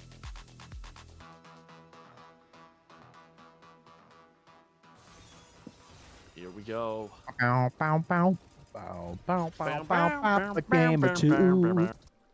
Yep. Get excited. Yeah, here we go. I think one thing that I find interesting is Conduit has like their singular AD threat. Well, not singular AD threat, but like it's Varus Syndra we're looking at. They both come online earlier, but it does remind me a little bit more of Iridescent Dawn's comp from last game. It does. Where I You feel got like the if the mid Varus ADC. dies, it's going to be a little rough. Yeah, it's hard from the output damage. Granted, I think Shen is overtuned as well right now. I think Shen damage with Twilight Assault is like just a little bit too strong. Like I've seen people B1 Shen and it's like fine. So maybe I think they could just be relying on the fact that they do have an overtuned top laner. But again, playing into Urgot, it's like the sheer Senna does damage, Tristana does damage, Swain does damage, particularly into champs that want to be next to Swain, right? Shen, Sejuani, Braum. I guess Braum plays sort of in between in like sort of mid-range positions, throwing out not corrosive charges. That's Urgot Q. Concussive blows, Winter's Bite. That's what it's called. The Q on Braum. But I think there's just a lot of potential for damage and the potential for just like sustained damage in fights from IDV, right? Like Urgot is fine going to a fight late, right? Same with Swain. Swain wants that. Same with Senna, to be honest, with the healing potential from that piercing darkness. So interesting composition, and I guess matchup of compositions, to say the least, is we're going to go into our first split screen of the night, I believe. I didn't even know this was a feature. This is a feature. Sick. Welcome to Titan Esports. We've got split screens. We've got replays. We've got the coolest casters on the block. Titan Esports. Bringing you Top streams. production value in amateur. Not to Basically, milk, like not to milk 7 us, days but a week oh at my this god. point. Yeah. Yeah, well, it's what, Monday through Friday now we have stuff, and then there's Titan After Dark on the weekends or whatever? Well, there's Titan After Dark on Fridays, but NACL Fridays, there we go. actively being cast by folks Oh, like yeah, that's myself. right. Oh, we're getting a little bit of fighting down here in the bot lane.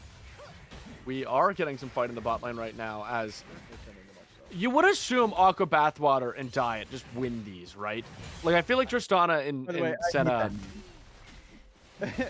Diet Dr. Kelp or Aqua Bathwater? Aqua Bathwater.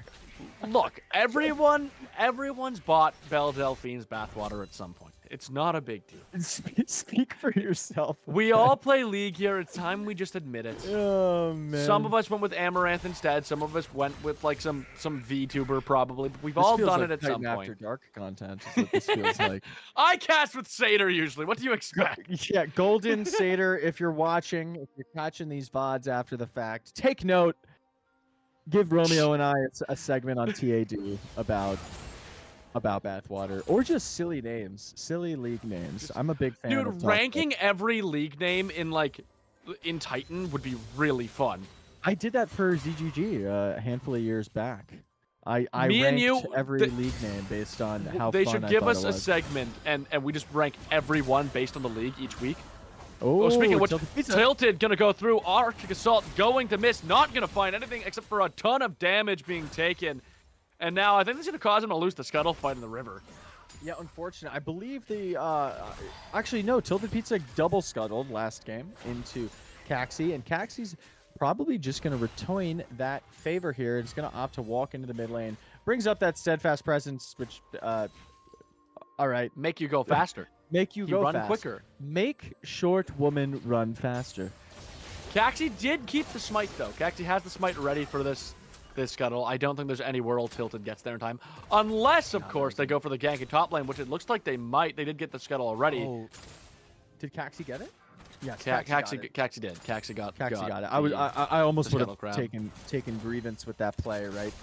Please be patient as a Shen under tower, but oh, the taunt's gonna come through. Please be patient, getting a ton of damage up. I always forget how much damage Shen does in a short trade. Yeah, it's overtuned. I'm telling you, I think it's straight up overtuned. It's like just I've heard people say like Urgot and Shen are two of the best early game champions in top lane skirmishes, like level 1 to 3. Yeah, they're very, very good. Well, meanwhile, Swain down to 1 HP. I heard people in chat saying that they feel like Swain and Syndra is a really good matchup, but it looks like Swain's taking a beating right now. I think that'll happen sort of in these early trades, just by nature of like how bursty Syndra can be if those are landed. Plus, a lot of the abilities and animations on Swain are just by nature of the champion, just more telegraphed. I think Syndra can have an easier time just direct in trades, but I think Swain is perfectly content maybe taking some lopsided trades just to play for mid-game fights, right? Particularly in the comps that want to be up in Swain's grill. Just wants to be able to get to 6, and then I think has a much better time in this game. But granted, you know, as Syndra gets 6-2, the kill threat with Unleashed Power certainly comes online as well. So we'll see that sort of unfold, as we did get word that Senna has hit the first 20 souls. Meaning, Senna gains however many range that she gains. That I don't know. Senna gains a bit of range, but we're junglers, so we wouldn't know that. We wouldn't know that. Also, I'm wrong. They're not souls. Souls are a different champion. But Tiggsy right now going in, gonna flip him over his shoulder. The ultimate is up. Please be patient. Gonna be the first blood of the game. Trying to fight back. He's so close, but Tiggsy gonna get the first blood over on Please Be Patient. Doesn't even need that ult. Yeah, our MVP pick from the last game going down to Tiggsy's Urgot here. The Fear Beyond Death used early, so we're not going to get the Execute the Chain Drag, the sort of horror show. But regardless, enough damage is able to come through to be able to take down Please Be Patient Shen. And now we're going to see Conduit opt for the dragon take. It is a scary dragon. We saw them do this last game, but it's they're just going to get a smite off. I'm surprised. Swain's ready for Demonic Ascension. I thought we were gonna see him go in and take a fight in the pit there. It's just a little bit of an awkward angle, I think, with Canella having priority from the mid lane. It doesn't feel good to be taking that Caxi? from the jungle, but Caxi. Caxi and Senna going to be going in here. They're getting a stun up on Tilted Pizza. Dr. Kelp here trying to help out, but Maddie going to be the first one to get there to assist. Varus is just taken aback. Here comes Syndra, though. Syndra forcing the flash out of Caxi. And still, that scuttle fight rages on. Caxi looks like they're ready to go back in. Varus finally getting back to lane now. Set Yuki still around the side. We have Shen who ulted over.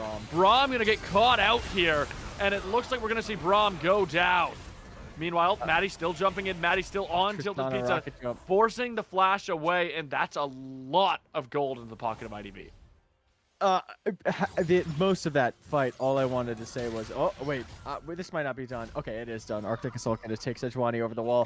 I wanted to tell this team, guys, it's a scuttle. Like, let it go.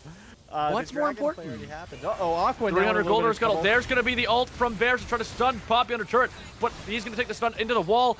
Meanwhile, down to 1 HP, but the tower shots going through, almost killing Senna, and Varus going to be able to stay alive.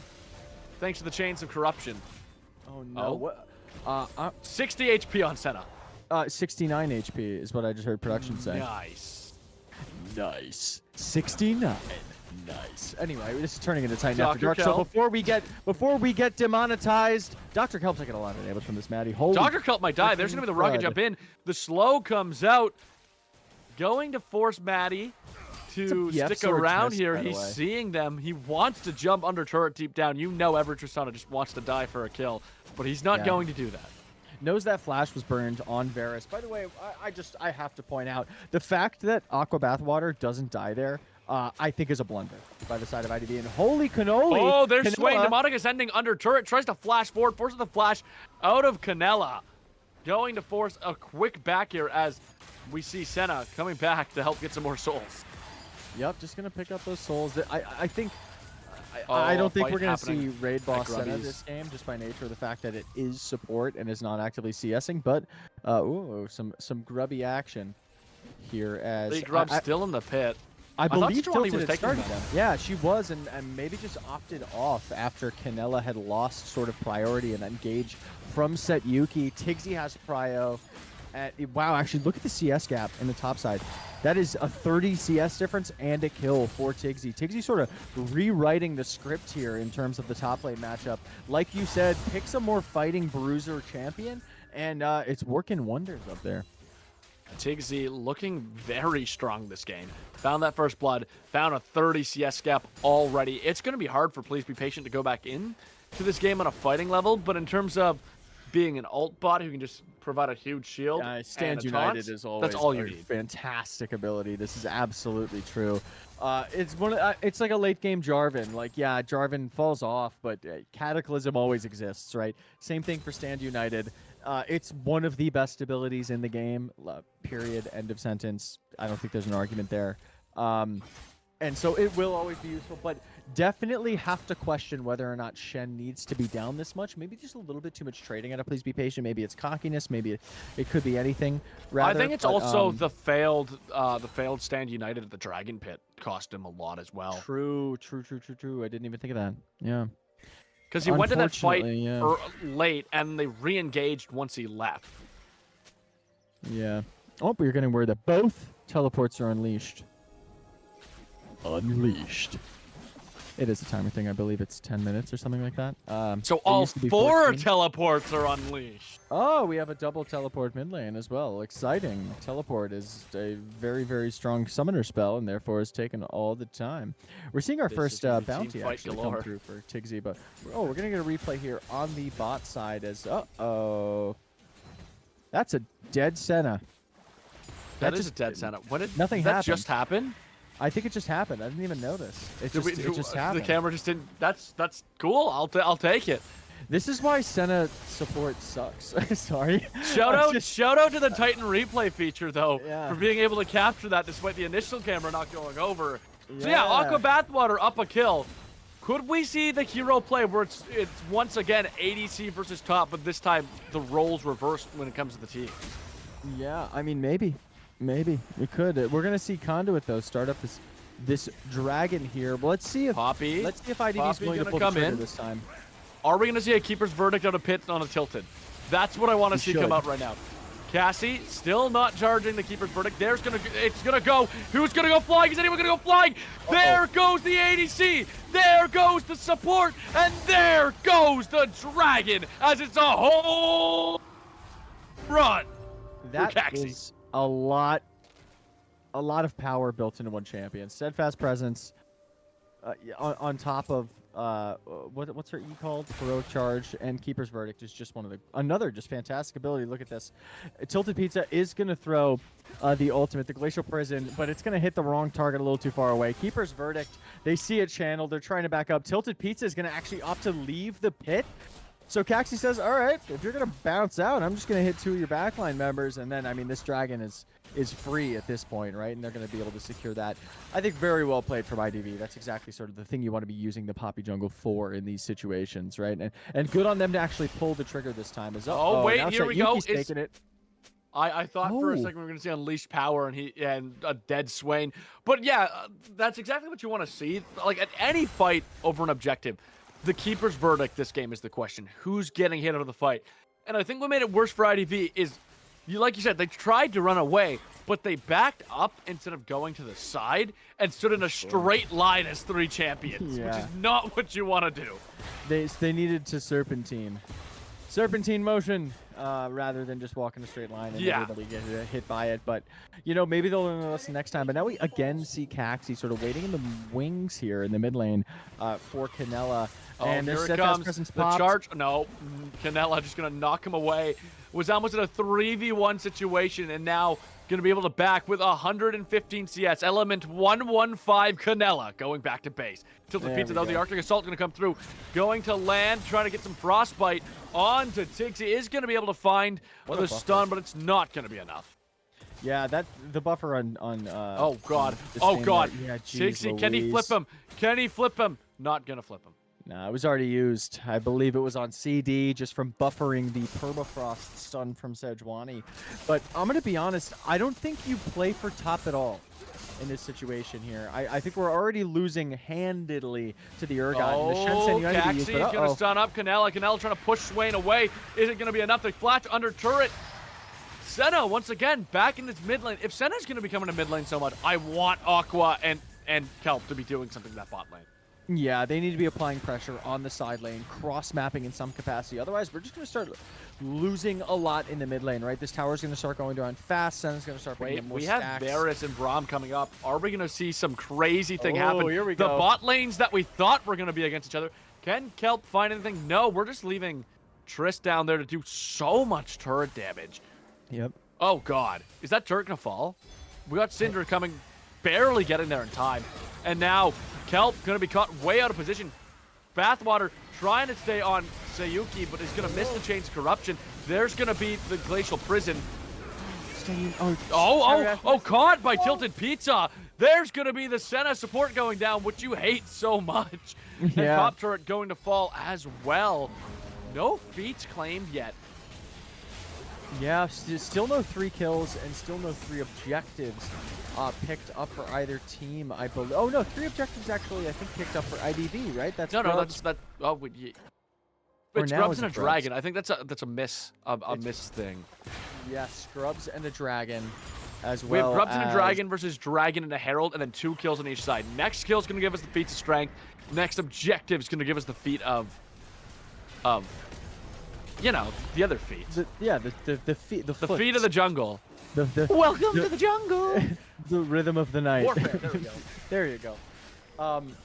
Mid lane turret, notably, going to be picked up by Tilted Pizza using that Rift Herald charge to take that turret down. They're not going to go down and lose top lane turret without a little bit of response here. But again, we have another objective coming up in a minute. This will be the second objective for either team. It is a Mountain Soul again this game. We're seeing it 2 games in a row, Romeo. Yes, we are. And yeah, this dragon's going to determine who gets the feat of warfare. And if a kill happens, it's going to be the feat of strength as well. We're really playing for boots on this Mountain Drake. Mountain Drake this time, what team do you think prioritizes Soul better here? It's another interesting one. I think just looking at the amount of tanks that we have on CEP, like you just get, I think, more innate value out of, right? The more tank sets you have, the more value that you get from Mountain Dragons and Mountain Soul.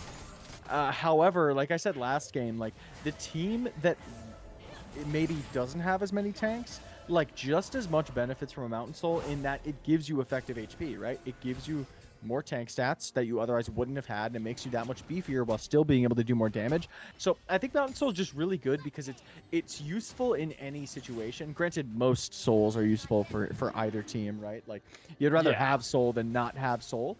But just from the looks of it, I think that IDV is in a much better position to start stacking Drakes as we get into these mid-game objective takes here, right? I think Keeper's Verdict is such an excellent tool here, and I think they're already in the driver's seat, right, with a 2K gold lead or just shy of it. So I think CEP is going to have a little bit of a harder time sort of contesting these objectives, but we're sort of getting into this now, right? IDV is going to opt to start this. We'll see how CEP responds here. Scout of the Week comes out. Dragon 2 has spawned. The Keeper's Verdict finally going to come through. No one stuns. There's going to go the Sejuani. You're not going to have Tigsy, the smite. However, Tigsy going to get annihilated. Can we find a smite battle? Here it is. 18, 50. The smite going to go over, and it's going to be Poppy who finds it. Sayuki on the run from the Demonic Ascent. They might have found the dragon, but they have not found the fight. Caxi going to go down. Tilted Pizza still on the chase. It's a 2-for-0, but Boots going to be picked up from IDV. Wow. Okay, so they narrowly get the Boots. Oh, Maddie going to hop back in. Doesn't know Tilted Pizza's in the bush. Doesn't know Tilted Pizza's in the bush.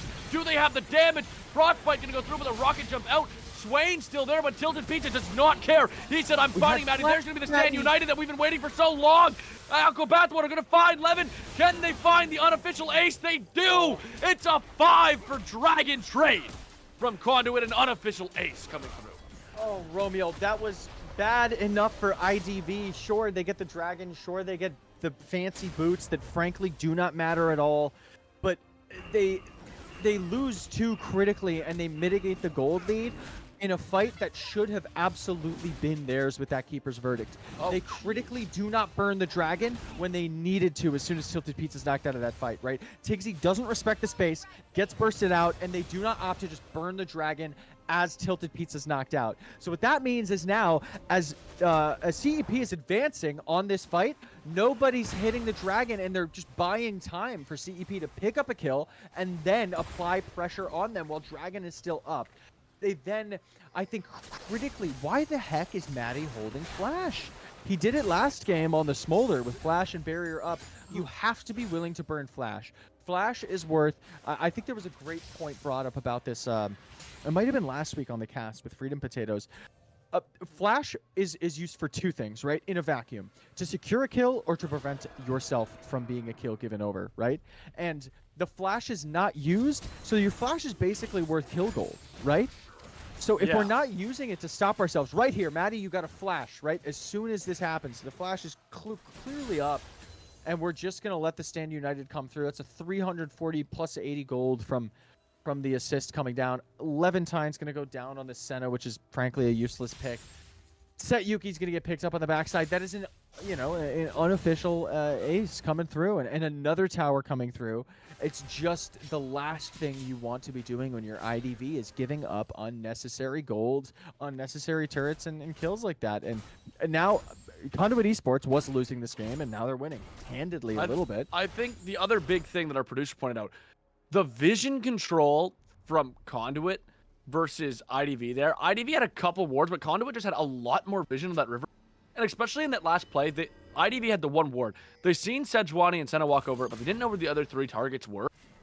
And they still opted to try to pick that Braum out of position, despite knowing Sejuani somewhere around there. Knowing that Syndra is probably somewhere around there. They re-engaged with almost no HP, and that's what led to what was like an okay trade. Probably, honestly, a winning trade. You get Dragon, you get feats, you lose two people. It's fine. Versus Now you are down. You are down quite a bit. You lost your turret because of it. You're losing top turret now because of it. There were bounties up for a little bit for all the members of Conduit. They're now up 2,000 gold because we tried to get greedy and pull something back. Yeah, they're up 2,000 gold, also notably into a 10 CS per minute Urgot, by the way. Look at that. Yeah. How do you have that much CS on Urgot? Is that, like, allowed? How do and you what do makes that? What makes it so much worse is you know that gold's... I mean, yes, Shen has a couple kills, but the gold's mostly on Varus and Syndra. You have the gold on the people you want, whereas, yes, gold on Urgot is great, but Urgot's still going to fall off. Tristana's not. Swain, well, Tristana does to some extent, but like Swain's not going to fall off. You want your gold on your carries, and that's what Conduit had versus IDV. Meanwhile, Aqua Bathwater, though, going to be caught out right here in a shutdown, going to go over to Maddie. Just as we're singing their praises, they decide to give over a kill, but Tilted Pizza going back in. Tilted Pizza going in, but they don't have their ADC here. They're not going to be able to take apart Tigsy without the Varus. Yeah, they maybe could get a pick on a squishy target with the Canella, with that Unleashed Power and Scatter the Weak stun, but the angle is not there. They're just going to lose Aqua Bathwater. Do we have Syndra stacks through yet? What's our Syndra stack check at? I forgot that she stacks, that they changed that. Atacon. Oh, Atacon start here. They do read it, though. Stacks on Syndra. Tilted is there. Varus is going to be late to this fight, though. There is no Keeper's Verdict, notably. It's gonna be hard for Varus to get there in time. They could look for a steal, but they'll probably lose the fight. Maybe a late engage coming through. Caxie's going in. They're going for the 4v5. The numbers is scary. Can they find it? They do steal the Atacon away. They're gonna lose Syndra. Can they get away? There's going to be some knockups going through from the Braum. Aqua finally here, but it might be too little too late. They're going to lose 3 lives for that Atacon. Oh, no, I don't know if that's worth it. I mean, maybe it's worth it. Atacon's very strong, but, I mean, the gold is now back to even. Right? I think and they're going to start up Dragon. That's their Dragon, yeah. You just wait. You let them take the Atacon. You engage on the Dragon.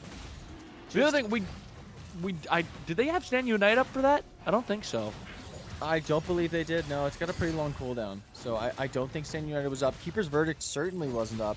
But a split fight on both fronts means that CEP gets the opening from IDV's split fight to steal the ATA.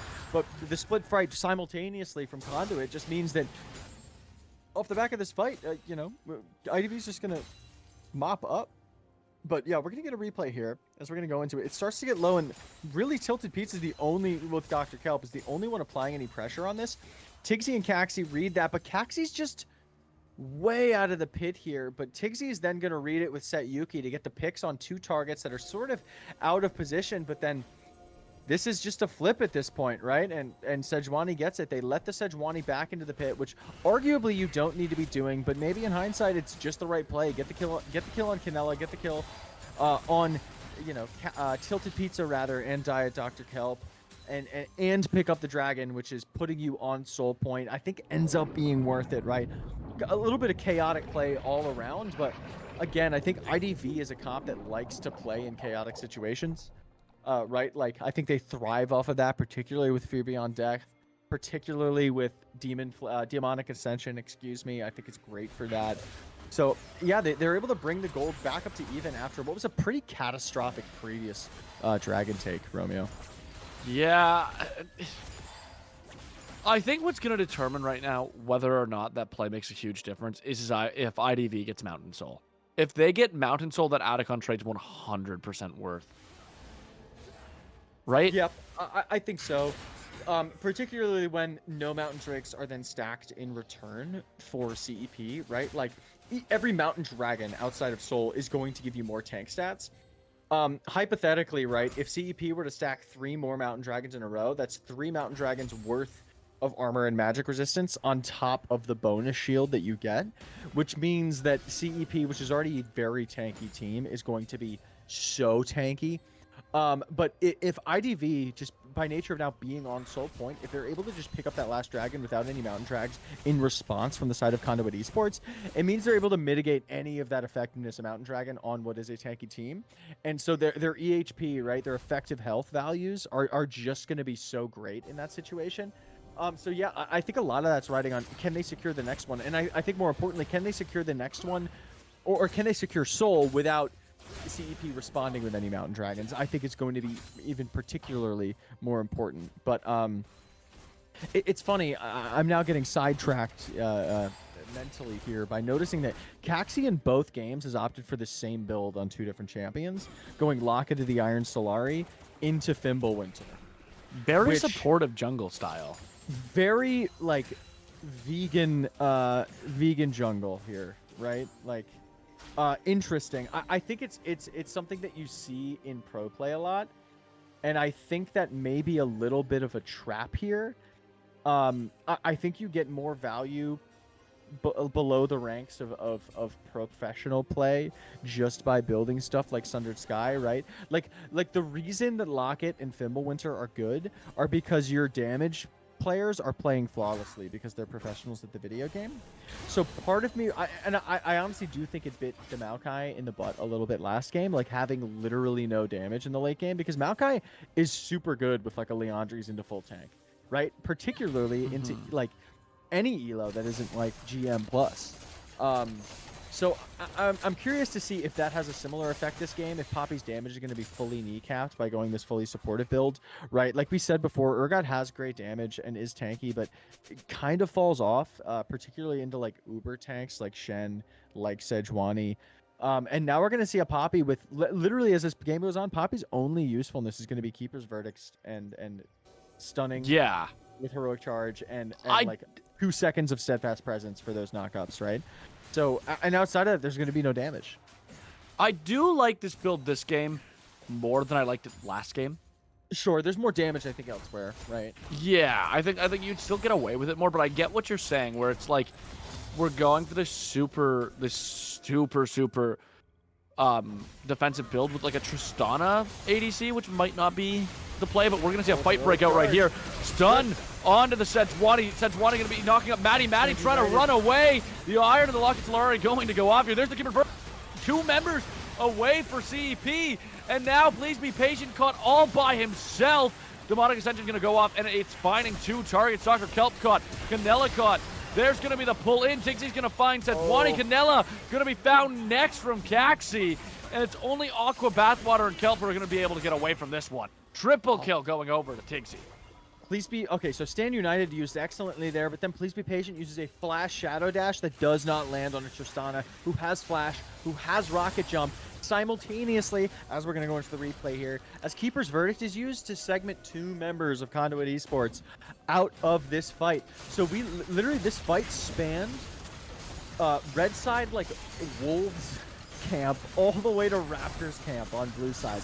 As we're going to get a little bit of replay here, we can see in the corner IDV opting to take the Baron, but in terms of this replay, right, Stand United comes out and Maddie almost loses life. But look at Please Be Patient.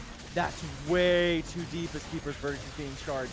That is going to be, I believe, not Canella, excuse me. Dr. Kelp and Canella going to be left alone. Please Be Patient. You can't capitalize anything. It's sitting in the middle of 5 players of IDV with no damage to follow. And you can't walk into a Demonic Ascension here. This Demon Flare is just going to be doing too much damage. Aqua Bathwater isn't there with Tilted Pizza. Fear Beyond Death going to find it.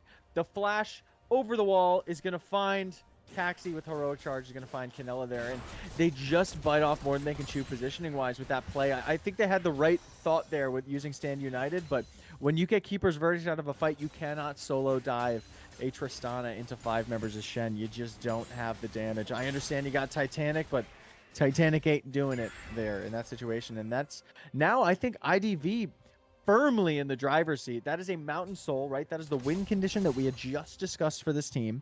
On top of having a Baron, on top of now being up over 3k gold, almost at 4k gold, with a composition that just innately deals more damage than Conduits. Yeah, and the question is going to become, how does Conduit get back into this game, right? You're going to need to find the Tristana in fights. You're going to need to find the Swain in fights. But the longer they take to do that, the stronger Swain and Senna are getting.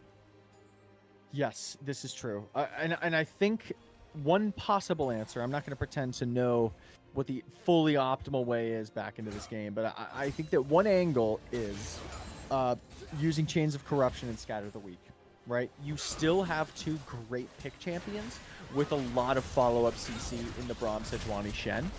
I think they have to play angles in the same way that they did from red side, right? Avoiding the team fights, playing into IDV on the blue side, right?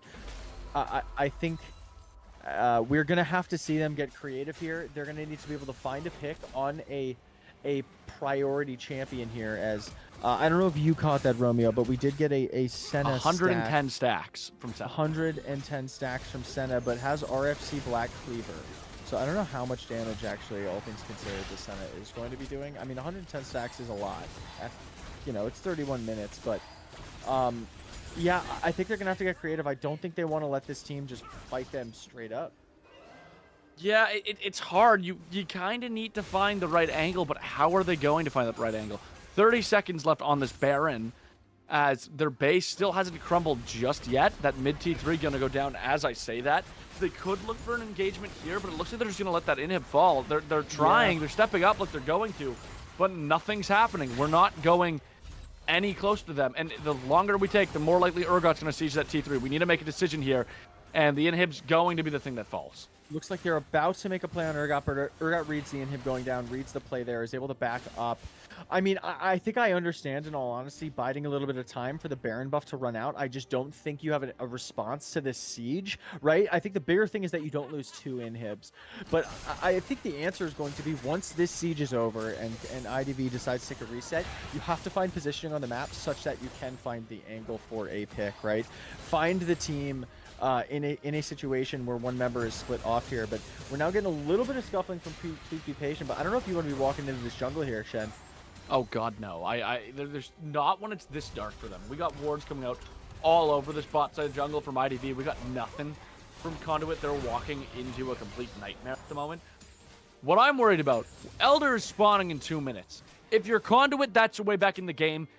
If you're Iridescent Dawn, that's your way to end it. Yeah, it's funny, as we're talking about the ways for Conduit to come back into the game, I am looking at the itemization from the 2 sort of win conditions, right? The 2 damage dealers from Conduit. That is the Varus. That is the Syndra. We have Luden's Rabbit on Shadow Surge. Shadow Surge? Is that what the item's called? Storm Surge, excuse me. Storm Surge is the item. As well as Gwinsu's Terminus Bork with Berserker Greaves had to put 1,300 gold into a Quicksilver Sash for what? What did we put? Why did we buy? You know, that's a good question. For Fear Beyond Death?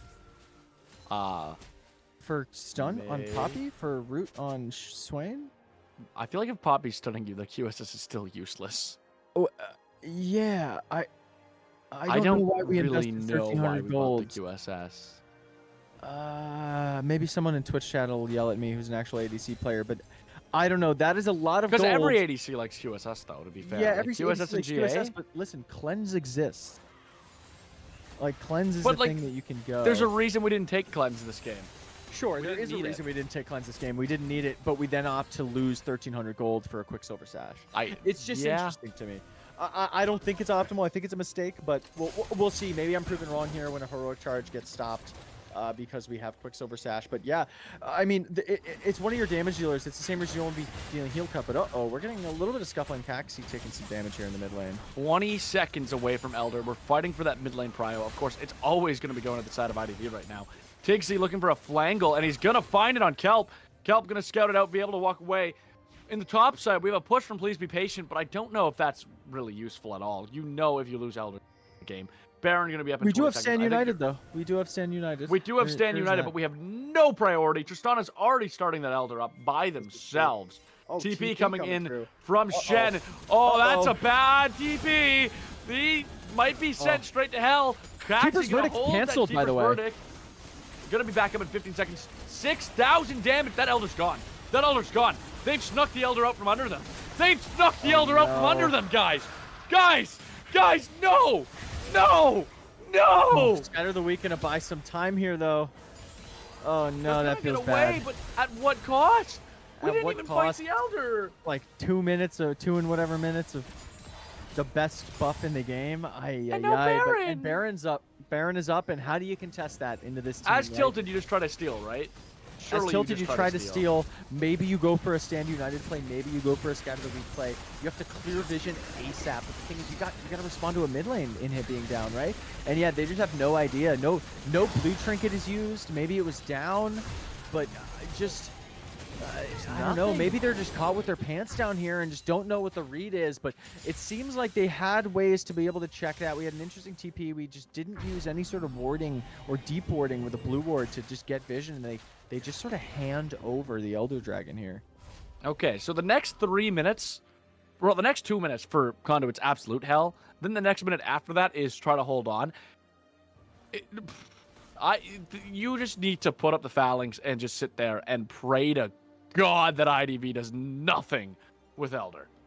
Yeah, you pray they make a mistake at this point, I think, realistically. And granted, this is League of Legends, and anyone at any rank and skill can make mistakes and actively does, right? But you never want to be in the position where you're the team relying on mistakes, right?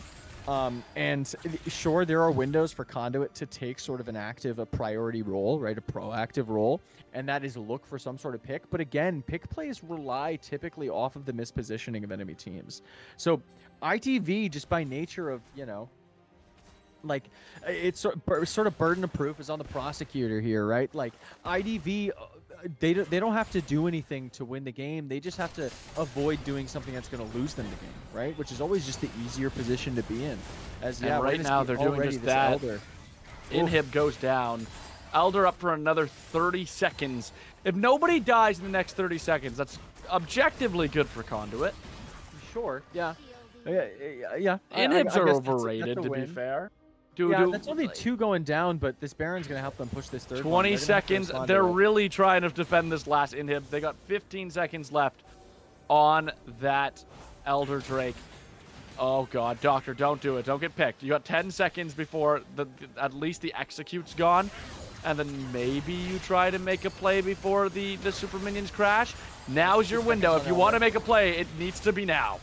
Yep, Elder does go down. We have 55 seconds left on Baron. Is they're going to look to try and hold this last inhibitor. They do not want to get cardboard box like IDV did last game. But they need to make a play. They need to go in. Minion is ripping. There's a stun. We need to go in.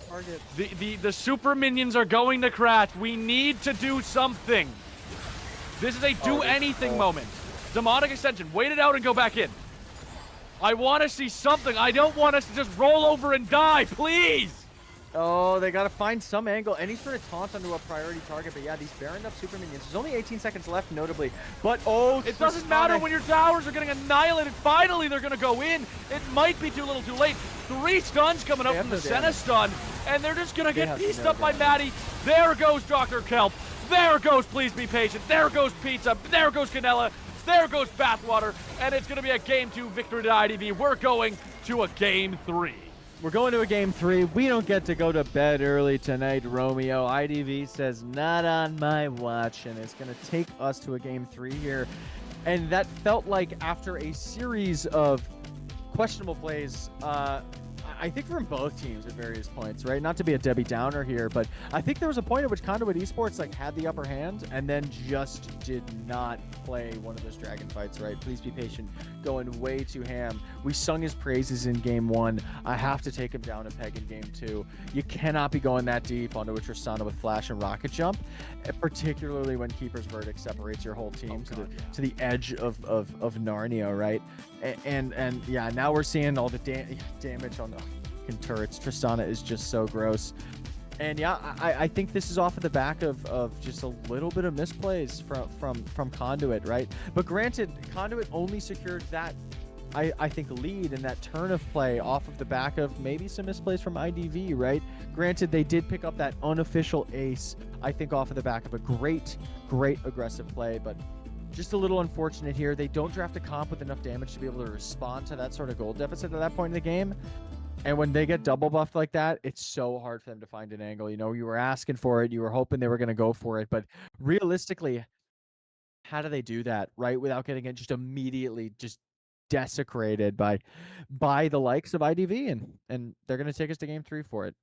Yeah, it's a crazy. It's still another crazy match. It's another 40-minute match almost coming from these two teams. These teams like to go the distance, but yeah, you said it. It was not even 7 kills that entire 14. match from Conduit, 14 from Void. A very small kill game, but you're right. It was a lot of mistakes that were capitalized on this game. Like, I feel like top lane went to shit off a mistake in the Dragon Pit, where we Yeah. seen that whole Stand United go south, and we just kind of seen Please Be Patient taken out of the game.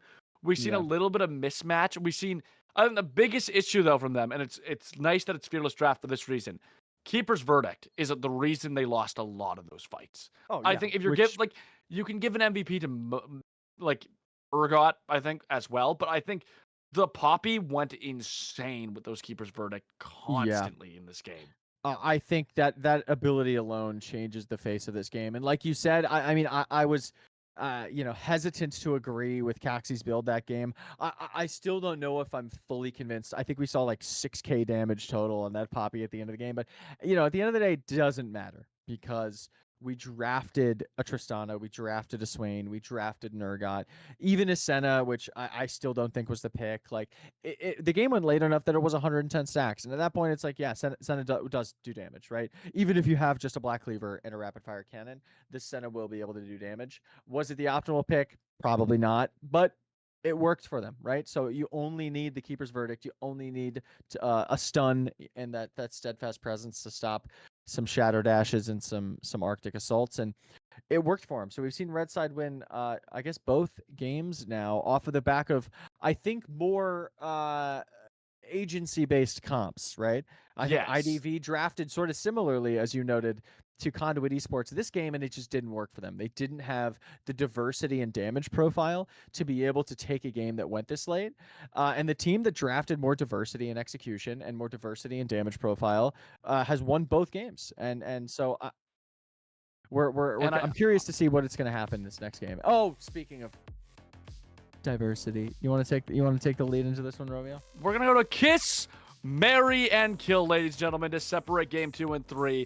Our Kiss, Marry, and Kill skins today are Spirit Blossom Set, Heart Steel Aphelios, and Snow Moon Varus. Let's see what we got here participating from the casters who were supposed to be here. Malice, War Eagle, Swifty, and Sherigan. So I'm only on here because I was asked to do this early enough in the day that I got my takes in here. But so what did I even say? I honestly can't even remember. You said you wanted a Kiss Spirit Blossom Kiss set. Yeah, look at Kill I now take that back because I'm reminded that and Marry I can't Varus. take it back. I'm reminded that set's like a furry, which like it just scares me a little bit in terms of like the animal thing freaks me out. But it's okay. It's okay. I'll stick with Can I ask? Yeah. With Aphelios, does it include his sister? I don't feel comfortable answering that. This is Heartsteel Aphelios, not whoever that is in the skin. I did note to kill Aphelios, not because of the skin, to be quite honest with you, just because like I hate that champion. Like that champion. Wait, is who's the boring. champion next to him? I don't think it's a champion. Is that not right? his sister? That's not Senna. For some reason, that's I thought that was a loon. That's just a groupie, I think, is who that is. If that's the case, yeah, I said Mary. I say we go full thruple with Heartsteel Aphelios. No, Marry into the family. I've been really trying, baby. Swifty flexing on everyone with his beautiful voice. However, all I'm seeing when we thruple that is, Sweet Home Alabama. Oh no. I was hoping you wouldn't go there. I was hoping you wouldn't go there on Pride. God. There's nothing. Damn. I need to stop talking. And with that, I am a subcaster coming in for game 3 since I need to pick up someone from work. And then on top of that, it's Switch launch tonight. It's Switch 2 launch, midnight launch of the Switch, and State of Play was today for people who care more than just about League. So Awakening comes out tomorrow for the Head Start people. Yes, it does. Also, I want to point out just one funny thing before I go. This whole time, Swifty, you are the color caster, and I am Romeo, and my position here is Romeo. Romeo, where art thou, Romeo? However, I hope I compare thee my to hope a for this summer- last is that game, Romeo and Juliet? I can't remember. and everyone, yes, it is. And everyone in Conqueror, I just want to point this out from the last game. The one thing I hate to see is a team that's dying not make a play at the end of the game. So for any team in Conqueror who watches this, if you are down and there's any opportunity, even if it's a losing one, it's better to go out with a final stand than to just lose the game. So please, You next do game, something. have that final stand. We're getting weird tonight. We're getting weird. Yes, I'm we are. tired and we're getting weird. But without further ado, we should probably throw it to break. We'll go to a I break, need be more less water. weird, and there will be a less weird cast when we get back. So, good luck, boys. Get ready for Game 3 of CEP and IDV.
Welcome back, our Titan Esports Conqueror fans.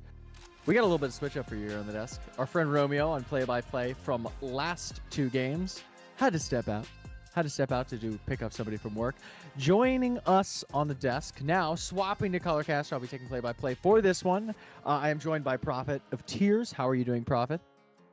Pretty good. Happy to see this third game come to pass, even though it's going to be a late one.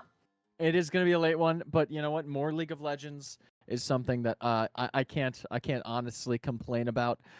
You gotta love it. Gotta love the long series games here. So for our viewers who may just be tuning in, and for I assume that you might have watched the games, Mr. Prophet. No, I saw some of it. I saw some of it on the cast. I had to play a couple games myself. Yes, had to play some yourself. Always on the grind. Yeah. So we're looking at game 3, a red side win with more sort of skirmishy, more damage oriented profiles for both teams when they did win on the red side. For our viewers, we are going to see another side swap. Conduit Esports now opting to take red side again, akin to game 1. We have seen red side win 2 games. I'm curious to see if we go back to a similar draft composition for Conduit that we saw from them game 1, which was more akin to the draft composition we actually saw ID Void pull out for game 2. Our blue side drafts have sort of been a little bit more scaly and just mid ADC win con, right? Damage profiles and a lot of tanks, utility, CC, etc. picks elsewhere on the map. So I'm curious to see what gets shifted up. I have a feeling that's the way we're going to be leaning, but regardless, we're basically down to a best of 1 here, which is always the spiciest form of League of Legends. Reminder for our viewers and us here on the desk that it is a fearless draft, this split for Titan Esports Conqueror Summer 2025, which means far less picks, right?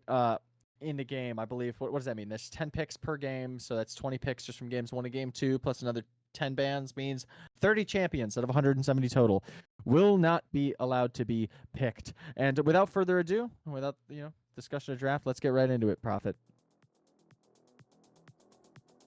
Alrighty, so we do see ID is now on. I mean, I feel like you're an ID person. So do you have a feeling you know what the B1's going to be, or is it a spoiler? Like, do you know what it's going to be? No, I have no idea. You have no idea? My guess is it's going to be something safe. And you were kind of saying that the red side drafts have been a little bit more damagey, less kind of safe, scaly, right? And that's pretty common because having that last pick and having a lot more flexibility in your draft, like being able to pick something on 3 and then banning a couple of counters out that you don't like, things like that allow red side to have that more aggressive style. While if you're picking on the blue side, that's when you're typically going to see those scaling picks. So my guess, something a little bit safer, something that's going to have some scaling factor. With that said, who knows? They've pulled out some very interesting things, especially if you watched their games last week. Sure, yeah. I mean, when you get into game 3 in any league, with any teams, you can see anything when it's fearless draft, right? So as we get into it, we are going to see the first thing picked. It is a Caitlyn. Caitlyn is can be a ranged lane bully, can just play safely to sort of farm with one of the highest level 1 ranges on an ADC in the video game. It's going to be responded with a Sivir, which interestingly enough on the red side is sort of more prototypical safe, scaly, wait for team fights in the late game champion.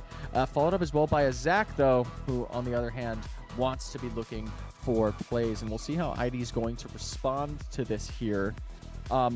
Technically, Zac is a flex pick, right? It can be played in the top lane and the jungle position, pretty, both in pretty meta viable, right? But we're going to see actually Gianna come out for the side of IV, which is safer for sure. And the Gragas, which if I'm not mistaken, that's a Caxi special, right? Yeah. I mean, it's obviously something that can also be flexed, but my guess is you know what? I'm thinking go either way. It might follow the Zac, to be honest with you. Yeah, I mean, I'm assuming that Tilted Pizza will be taking the Zac in the jungle, and Caxi being his counterpart, I think. And if I'm not mistaken, I think it's Caxi's highest mastery champion. I think it will follow the not the Gragas, excuse me, the Zac. I guess we'll see here. They are both flex picks, and I know that ID, just in the first 2 games of tonight, has sort of flexed that flex prowess, I guess no pun intended, right? Picking stuff like the Poppy, like the Senna, like the Tristana. These are all things that can be switched between, multiple roles here. And flex picks are potent in this meta. I think, like people picking Pantheon, people picking Tristana, right? Things that can be versatile in a draft. It's proven to be very effective here. And we're going to see a Soraka picked up in response to the Janna, followed up by an Azir. Exciting. I like to see Azir in games. That is an interesting combo. I mean, you saw the Sivir and the Zac come out, and you think that they're going to have the ability to dive and be able to run them down, but then I think the Janna and the Gragas pickup kind of made them second guess that. Mm-hmm. As well as a Morgana. Wait a... Oh, that's going mid lane. Excuse me? It's Morgana mid. It has to go mid lane because it can't go jungle, right? Unless it's Gragas mid. I think Morgana it's jungle? It could be. You're not wrong. I think that she has that ability to go jungle, but I've seen Sayuki play this Morgana in the mid lane. That would be my guess. With that said, I don't think it's a bad pick. Specifically, well, I'm not a big fan. I'll say that. Oh, and you're the ID rep here on the desk tonight.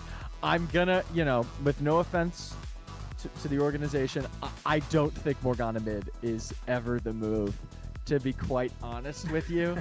I think, especially... No, it's not Sylas, probably. I think that's Sylas top going into the Gnar. Oh, yes, we've already seen the Azir, so it's got to be... It doesn't have to, but that'd be my guess. It's Morgana, it's not Mordekaiser? Okay, we're confirming that is a typo. Spaghetti code, it is Morgana. Mordekaiser coming from Brazil to troll us here on the casting desk tonight, just for a second here, showing up. Hi, Mordekaiser. There it is. Now it's the Morgana. So we are going to see Morgana mid lane, which is interesting. I mean, Black Shield's always like a super, super potent ability. I know that Soul Shackles did get buffed, right? The movement speed on it got buffed, but that wasn't necessarily like a reason they'd be picking a mid lane. I think the roles in which it's viable are jungle and support. And the buff, I don't think is going to change anything about mid lane Morgana. I think this Morg might have a rough time into Azir. I think, being able to spell shield... I think you can spell shield the Shurima Shuffle, right? Emperor's Divide. Yeah, you can. But I don't know what that really does for you outside of just being able to stop the ultimate being used for engage plays and under tower dive plays. It's useful for Give Zac. Azir a free lane. That's what it's going to do. Yeah, I think Azir is just one of those champions that prints damage as you get into mid to late game skirmishes by nature of just having sand soldiers and being able to auto attack from halfway across, like, an objective fight. Akin to a control mage, just can output a ton of damage from super far away on the map. And then on top of that, can flank angle, can find engage plays. There's a reason Azir is synonymous with professional play, mid lane champion pools, and it's because it offers so much to the team that picks it. I mean, you even see it still now. Damage, engage, Yeah. you name it, Azir can bring it. Which is just such an interesting, I guess, it's what makes the Morgana response so interesting here. So, I mean, listen, hopefully I'm proven wrong. I like to be proven wrong here on the desk. As we're going to get into game 3 here with IDV 1 to CEP 1. We're going to see who comes out on top here. To IDV's credit, Morgana does offer even more disengage to a team that already sort of had it. So maybe that's the thinking behind this. But yeah. Here's my problem, though. You picked Caitlyn, and you picked a Gnar top lane. I don't think that they have any kind of scaling damage to compete with the likes of Azir and Sivir. And then Sylas. on top of that, going to be stocked at either, right? oh, exactly. Sylas and the Zac does a lot of damage for how tanky he's going to be as well. I think that this is going to be just an easier game for Conduit because they have so many abilities to start and engage. They don't need to come at it one person being the engage, because the Silas with the Gnar ult can do it, the Azir, the Zac, or they could just be sped up by his Sivir ult as well. So all those disengage options, I think that they're going to run out of them probably quicker than Conduit is going to actually run out of all their engage options. Yeah, that is a fair point. And, as I'm taking a second here to fully look again at what these comps look like, I know that Raka Silas and Raka Zac are like really gross combos, right? Silas and Zac both like an enchanter behind them that can just like keep their sustain like that much more strong in fights. And outside of, so looking at the Zac specifically, who's going to have insane Raka heals coming out behind him, already wants to be building Spirit Visage, right? Because there's a lot of healing built into Zac's kit innately. The only max health damage that is really present on the side of ID is Mini Gnar, right? With the 3 auto procs.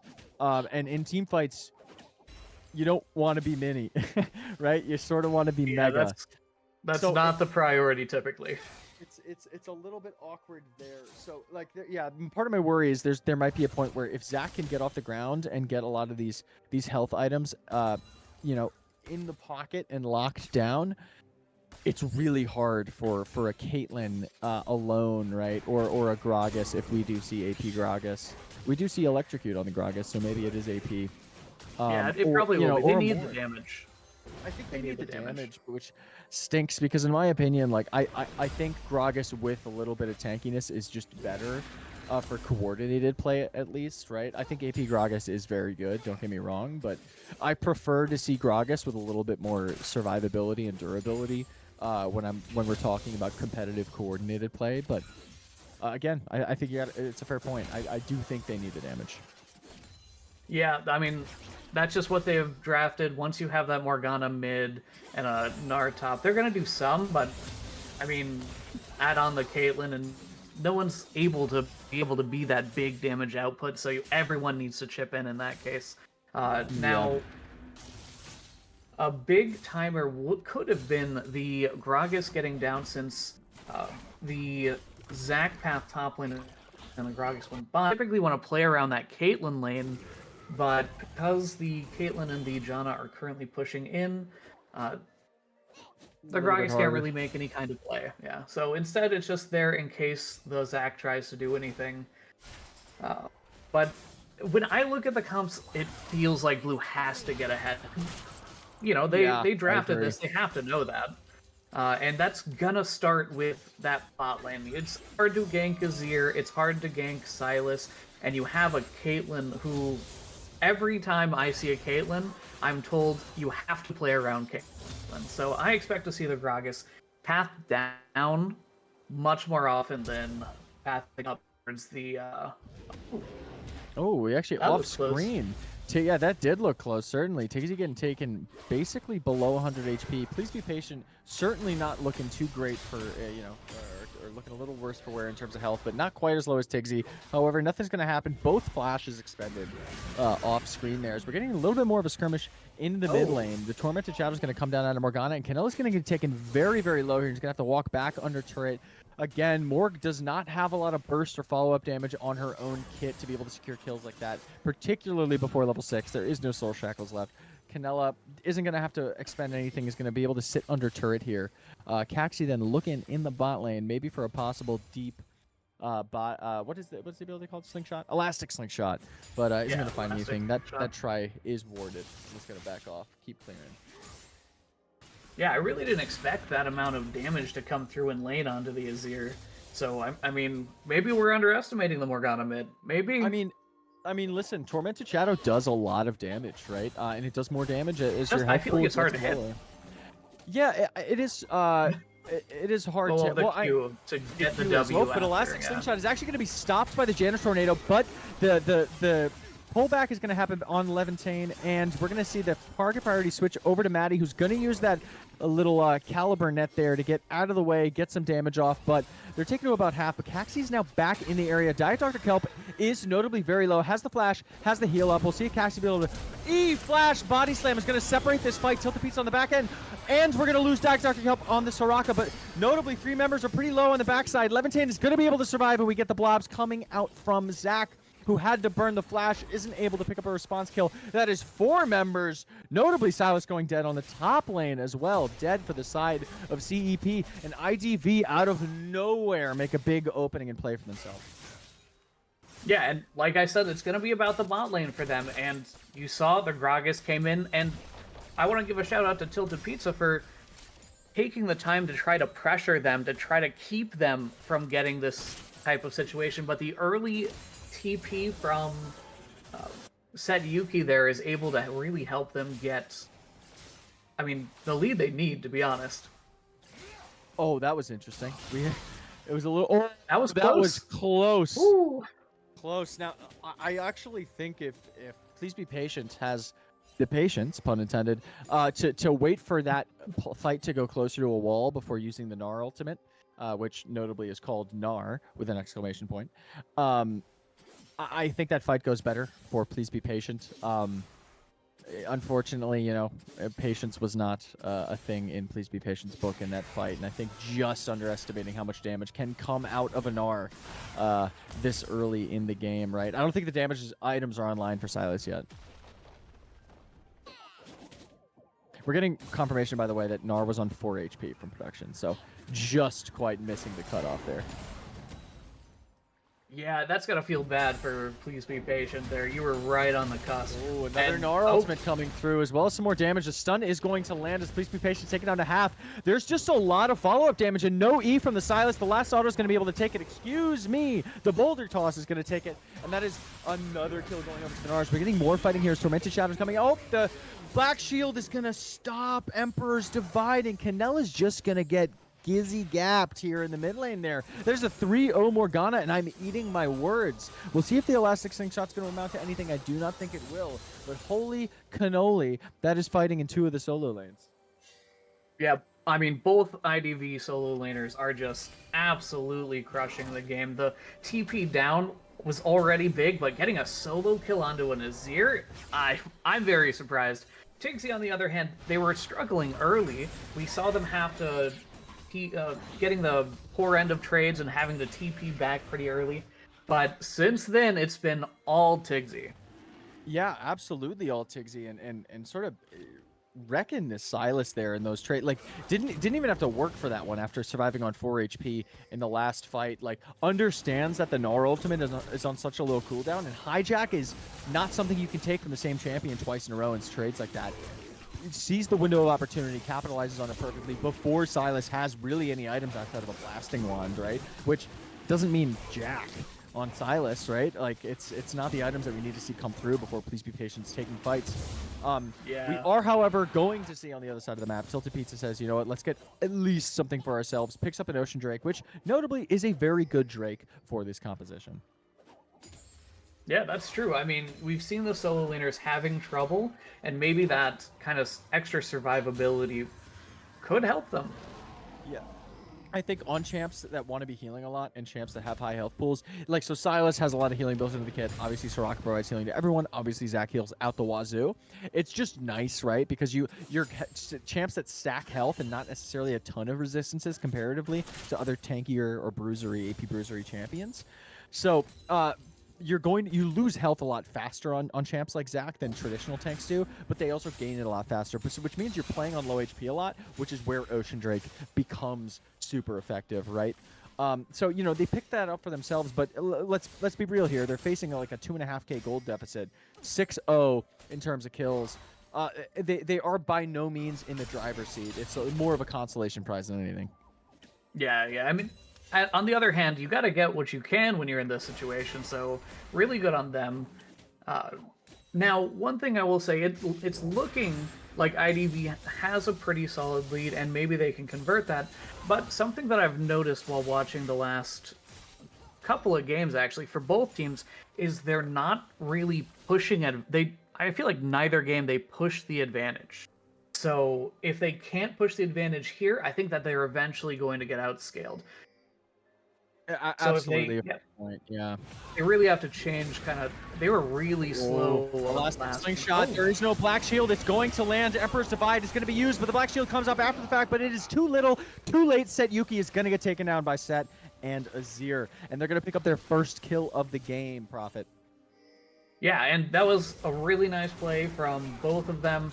Set Yuki just a little bit too far up on someone that just doesn't have any way to get away. I mean, you could have flashed, but you're going to die anyway.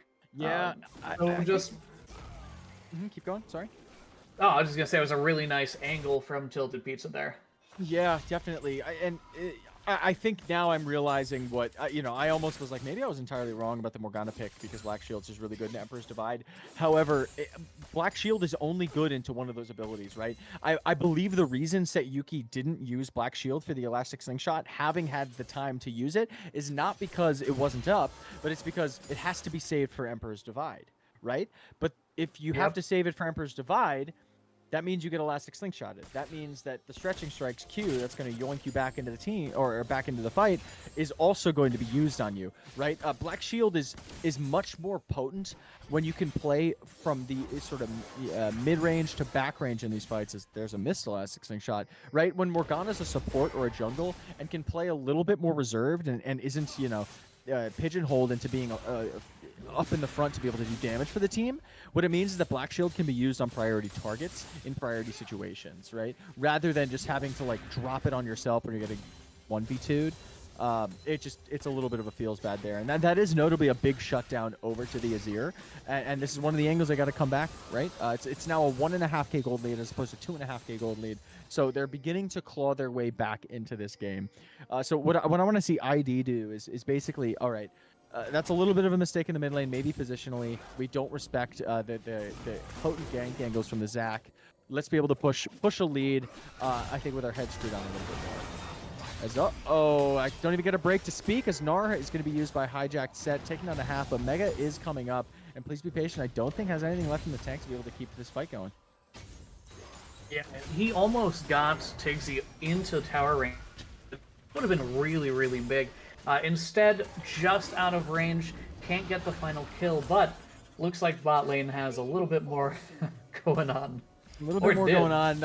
Nothing amounting of it. This is sort of like the last two games, and I'm now.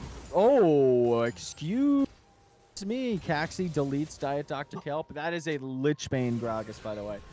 God, I hate people who play that champion. But Elastic Slingshot is going to come out. It's going to hit two members. That is Let's Bounce coming on. Levitan's just going to disappear from the map. Maddie is now on basically 200 HP. And Aqua Bathwater has easy time just right-clicking this champion. Caxi has no tank stats. That is going to be 3 for, I guess you could argue it's 3 for 1 off the back of a dead Soraka. But an excellent, excellent play there at a Tilted Pizza to find a beautiful E onto 2 members of ID. And they're back into bringing this game into under a 1k gold deficit, Prophet. Yeah, and that, I mean, I want to be honest, that should never happen into it. No, but we're in Emerald. But we are in so Emerald. It'll happen into anyone. Yes, this is true. It's why you gotta worry. I'm pretty sure that was like different spots. You know big what I mean? Point. Yeah, that's a big point to have it, and it's a big point to not be able to do it. Oh, excellent dodge using the Silas E to get out of the way of the Gnar ultimate. And it finds the stun back up while Tigsy is notably under tower range, but I just don't know if there's enough follow-up damage. I want to point out at this point that Please Be Patient has a Roa. So, not the damage item that is, a first item, sort of spank you in fights. So it was leaning more into scaling here. And honestly, look at the rest of the team. They don't need to do that much damage. Yeah. I definitely don't blame them on that. Yeah. I think they really just want to make sure that they can lane into the Gnar and not give up any more of those kills. And Roa is going to be one of those things that helps in that regard. Yeah. It's funny, we're now seeing your analysis of what lane is going to be played around come to fruition here as Caxi heavily investing now into the bot side. He's shown up like 5 times in the last 5 minutes here on the bot half of the map. To mixed results, to be quite frank with you, as Tilted Pizza is then going to see the dragon go down. It's going to respond up here with Rift Herald. Yeah, I mean, In the area, there's a little bit of convergence, though. Is going to get Great hit timing. up and bound by the Dark Binding, but it doesn't matter. Elastic Slingshot is there, but uh-oh. No one picked up. No one They picked up get to Rift the Herald. eye. They get to I don't the think they eye. can. They can't. I think that's going to be done. Yep, they're going to do the right thing. We're going to see Setyuki and Tigsy just hover. Don't let him slingshot back in to get that Rift Herald, that Shelly drop. But Caxi is now on this side. Are we going to see a dive? Bomba comes out, but it doesn't really matter. Spell Shield was used, but the Bomba was not going to land. Forgive me for saying Bomba. I refuse to call it Explosive Cast. It's a Bomba. So dive play was an angle there, but just timing a little bit off on those. But Elastic Slingshot being channeled. There's Tigsy going into Mega Gnar, but has the ultimate, is going to knock 2 into the wall. Let's see if the 1v2 can happen, but I think there's just a little bit too much healing and too much sustain in this fight for a 1v2 to be possible. Tigsy's going to get taken down now to low. Almost going to be enough to take Patient down to half, but it just does not matter. That's all she wrote. CEP picking up a kill for themselves. Yeah, and that's just an aggressive play. I mean, I think that they're feeling strong. They're 2-0, and they know that they're stronger than the Sylas, and they want to abuse that. But you know that your jungler was bot side. You don't know where the Zac is, and going in there, that's always going to be a little bit risky. And by a little bit, that's nice. That's the nice way of saying it. Yeah, that's the polite way of saying it. Definitely, again, like I think that's why Zac is good in elos like this. Like, right, like in Emerald, do people understand where to ward into a Zac nearly as much as they would in, say, like Masters, right? It makes the pick super potent when people just do not know how to respond to really deep gank angles. And that, that's the power of it, is it's very easy to catch people sort of overstepping their bounds. And Tigsy, for the last, however many minutes, I think has been in the driver's seat up in this top lane. So all of a sudden, when you think you can hang with a Roa Sylas, Zac's going to be there to sort of tell you you're wrong. Yeah, and I really like this movement up to the top side. It's good macro for IDV. They get the extra tower. They already took the bot one, and honestly, I don't mind them trying to pair up with Sylas in general, just because I think that the Gnar will have a lot better time in the 1v2 than a Sylas ever will. Yeah, especially true. a Sylas that's not ahead. Yeah, certainly not ahead in CS, not ahead in kills. Also is indexing, that build into more scaling, right? Roa is another thing that is going to make Sylas' sustain in fights just that much better. My worry for ID here is that if this game goes long enough, a Roa Sylas with an Azir, with a Sivir, with a healing Zac, and having the Enchanter Raka like steroid heals to boot is going to make it so hard for ID to like snag a kill, right? Like, we don't have a high damage mid laner, right? Like, what is Morgana gonna do? Like, it's not a Syndra. Like, you can't just delete someone with Unleashed Power. It's more of a utility mid lane pick. So my worry is that when you're relying on Caitlyn burst damage, and by the way, we're going auto attack Caitlyn. It's not like Serrated Dirk into Collector Caitlyn that we see like first. This is auto attack into a IE Caitlyn. Like, if the burst damage doesn't come through onto a priority target, like, what do you do as ID Void, right? Like, how do you respond to the back end of the fight? Their whole goal is to, my guess is to either get on the back line with the Gnar or ult the back line forward with the Gragas. And if they can't do that, hope that the crits come through for Caitlyn, because I don't know what else they really have, to be honest with you. It's hard to even play from range, right? Like, yeah, it is. I mean, as Sivir and Azir, they have longer range, so you're really hoping you can get on that back line, but it's not like the front line of Conduit's going to make it easy on you. Yeah, absolutely. And we almost saw a little bit of a 2v2 there in the bot lane, top laners and junglers. But Caxi spotted out on a ward, and I think Tilted Pizza and Please Be Patient going to realize that and back off a little bit. But this is second dragon for either team, third dragon of the game. We are finally getting a non-Mountain Soul this game with Chemtech up on the board. Conduit Esports is in the area and sees what's going on, but they don't necessarily have the priority or positioning to just be able to immediately answer it. And it looks like the angle that they're going to opt for is to just give. Yeah, and I love this for them. I would have liked for them to top try lane. to go top lane. Ooh, you see that? Wow, that was close. I'm sure we might be able to get a replay as ID is able to pick up that Dragoon and put themselves on the board with 2. But it looks like, yeah, we're going to go into a replay here. I appreciate it. Thank you, production. Looks like both Set Yuki and Canelo walked out with, you know, by the skin of their teeth, as we see a Dark Binding land with the Tormented Shadow for Morgana, which deals a lot of damage. And then Soul Shackles, again, deals a crap load of damage, and there's the movement speed buff that I was discussing while in draft. The Soul Shackles able to get out of the way of those Sand Soldiers. I believe without that buff, that I don't know if Morgana can get out of the way of the damage from the auto attacks on the Sand Soldiers. Yeah, and that's a great point there, because if not, yeah, that's a very dead Said Yuki. 50 health is what we heard. Yep. That's one auto. I think the difference there is the movement speed buff to Soul Shackles that just happened. Yeah. Which is interesting. And this is the second time it's happened up on that top side. 4 health, now 50. It happened a crap load last game too, where we were seeing 69 health. But Elastic Slingshot coming out. Maddie's gonna get hit. There's the flash. There's the pull. But the Janna is going to be able to save their butts with Monsoon coming out. There's some, you know, valuable ultimates, particularly the Monsoon, expended by Janna. However, it's not that crazy bad of a cooldown, so they're going to escape with their lives. Don't have to burn any summoner spells. But notably, the flash on Tilted Pizza Zac is expended there. Yeah, and that Monsoon is really what made that play kind of stop on its tracks. But Maddie is Not taking this back play. there again. Bomba's going to come out after a body slam flash, but Taxi, there's no damage to follow up, as Please Be Patient's going to flash in. Which ability is going to get hijacked? That ultimate is coming up. It is Gnar. Let's see how it's used. Canella going in for a play there, but to no avail. But now Tigsy is stunned up by the hijack, and the Gnar ultimate's going to whiff as they get out just barely there. They are not willing to take that fight into Conduit Esports after the use of all those abilities. But nobody's going to die. God, look at all the summoners down, especially on the side of IDV. And now Ada's getting started up. Man, this should be theirs. I don't think that they can get there in time. No, there's no way.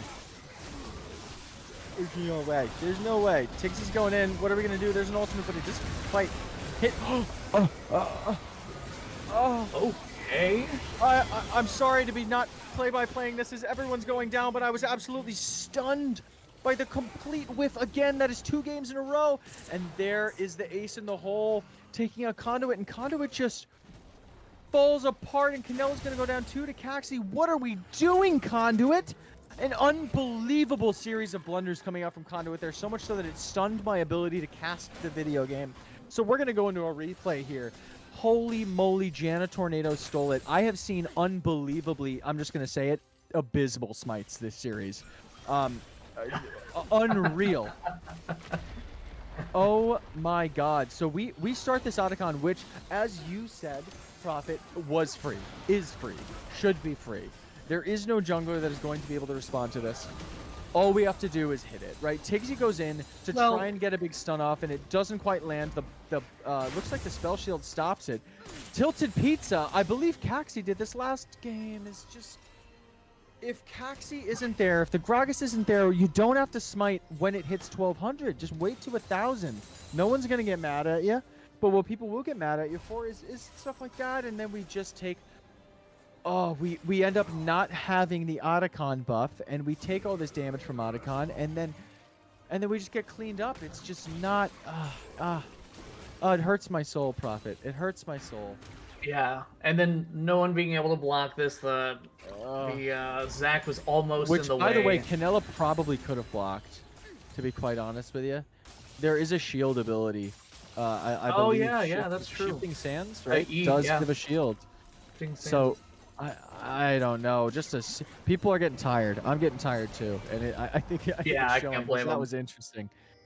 But listen, I mean, I think in the end that play is super in favor of ID Void, right? I know that Canella was able to pick up 2 kills, but they got like 4 kills. yeah, just massive, right? Like, and now we have Last Whisper being built is that Last Whisper? Yeah, Last Whisper is being built. I Uh, hope it's not. I hope it's the well, Mortal that is the Reminder, item, right? right? Lord Dominic's is the name of that ability. Yuki's gonna Black Shield out of that one. Last Whisper is the name of the components now. Oh yeah, yeah, you're right. The You're finished item is Lord Dominic's. Yes. Here's the thing: is we this is a team that has unbelievable amounts of healing. As by the way, ID is now picking up third dragon. I'm more comfortable, by the way, if I'm ID in this game. But back to the heal cut thing, I agree with you. I think there's two Oblivion orbs on champions that can apply it effectively, and you need your Caitlyn to be doing damage, right? You need the yeah. LDR. That's fair, actually.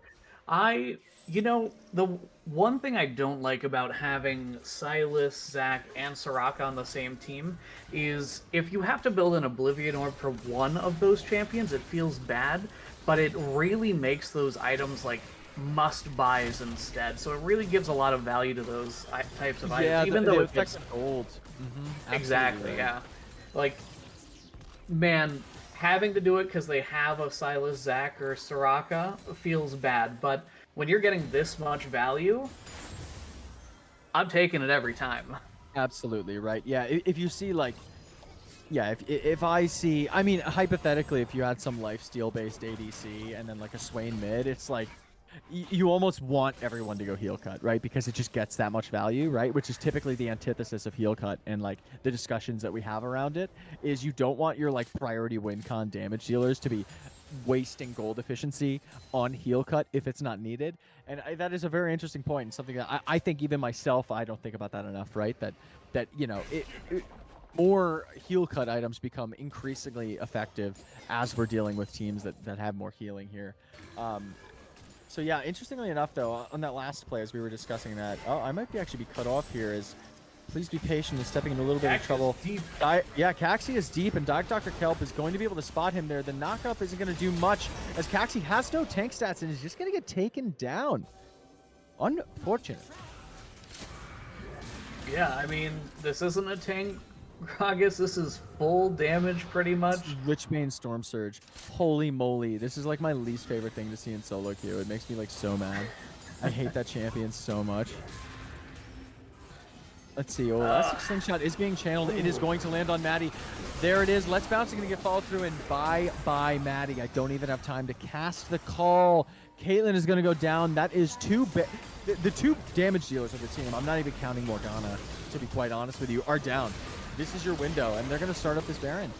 And let's see if Tigsy is going to be able to do anything. But Meganar is not available, and it's not even, frankly, close. But they don't really have the tank stats, and they're taking a lot of damage. There is the Meganar going down. Let's see if the Big Nar is going to come out. It is, and it's going to be used in return, but there is just a lot of sustain. Soraka got here. Roa coming into effect. Zac healing coming into effect. That is Tigsy getting Elastic Slingshot. It is going to go down. And the Set E over the, or excuse me, Silas E over the wall is going to take Set Yuki very, very low, but is not going to be enough to get the kill. They aren't going to secure the Baron, but they are going to pick up a kill onto Tigsy and call it a day. Yeah, and that's just a hero play from Tigsy. If he can't be that kind of threat, both before he goes in and after. Oh, Caxi in the wrong place at the wrong time, and the stretching arms are going to be able to get the pullback, but there isn't just enough mobility there, I think, to be on the follow-up. So Tilted Pizza, looking for an angle, isn't going to be able to find it. Yeah, I mean, obviously, Conduit has been playing this last, like, 3 minutes really well to get to this point, but Tigsy needed to make that kind of play, or else the Baron's free. And yeah, it's sort of a me or the game situation, no? Yeah, I mean, really, especially when you're against the comp that should be outscaling you, you really can't give up a free Baron like that. Exactly. Also notably, as we've sort of been discussing the win cons and who's in the driver's seat, we are 3 dragons to 1 in favor of ID, but gold is now basically even, and actually, as I say that, it is ticking up back in favor of Conduit Esports. So, you know, the win con of closing this game out is, that window is closing, I guess, no pun intended, on ID Void. So I sort of want to see them start to make plays while their damage profiles and their item spikes are sort of in favor of being able to nuke targets, right? The longer this game goes and the more health bars get bigger and bigger for the side of Conduit Esports, the less value we get from an AP Gragas and a Caitlyn. So we're going to see them try to, as this dragon spawning in 30 seconds, make a name for themselves here and be able to at least put Soul on the board for themselves. Yeah, my guess is this is where Conduit kind of blows the game open. I think that they're strong enough right now to really make this difficult. And now they're in a good position. In the past, they've been kind of giving. They don't need to anymore. They really don't. And they actually don't want to either. But I think that Canella's going to do a lot of damage on this Azir.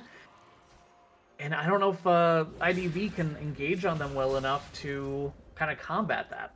Yeah, there is no primary engage, frankly, right? Like, your Gragas is normally your primary engage, but not when it's AP Gragas. It's just too squishy to be able to confidently be able to do that. And so now both teams are kind of playing zone. Actually, please be patient, getting taken pretty low, but I don't think it matters with the Soraka on your team. ID had started up the dragon here, is not going to be able to finish it. There is a Dark Binding coming through. They're going to restart this thing up, and they're going to hope and pray that health bars are low enough that CEP isn't willing to take this fight. As dragon goes down to half here. But there is, please be patient over the wall. No, hits 3, it isn't enough, and there's just so much damage. Oh my god, Emperor's Divide is going to take one out. Please be patient, he's getting the response kill. Zac is able to pick up the dragon. That is not Soul going over, but now 2 members sitting in the backline. 1 member dead. Tigsy's alive. It is a 2v2 set. Yuki and Janna alive. Oh, excuse me, it's a 3v1. I got those numbers wrong. Let's see if Tilted Pizza's going to be able to do anything about it. He is quite tanky, but there is the Zonies coming out.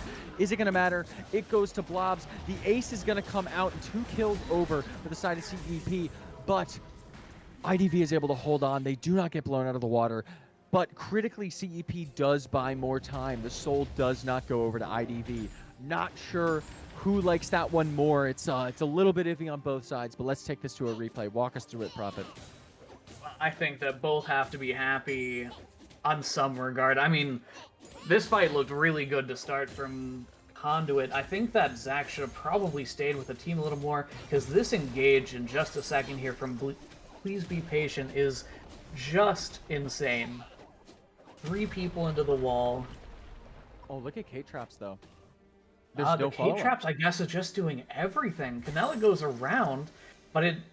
Even with the flash... Bathwater waits till halfway through the fight to be able to use the spell shield. I think if you're Aqua Bathwater, you just press spell shield and walk over a trap. This is GG if Sivir just uses Ricochet on 3 stun targets. It is game over. Like, I don't think IDV could come back from that, but I think the hesitation in walking through K-Traps, I think just spells doom for the engage. It was an excellent engage. Tilted Pizza can get there. Please Be Patient made such a great move, but yeah, like you said, they're just not quite able to finish off of that engage. And yeah, I think you're happy if you're both teams. You bought time on Soul for CEP, and you won a fight that frankly you might not have won in most circumstances if you're ID Void. And look at this Gnar, 8-3-2. That is Jackshow, Sterix, and Witsend now coming out for this champ. Yeah, and really that is who I think really won that fight.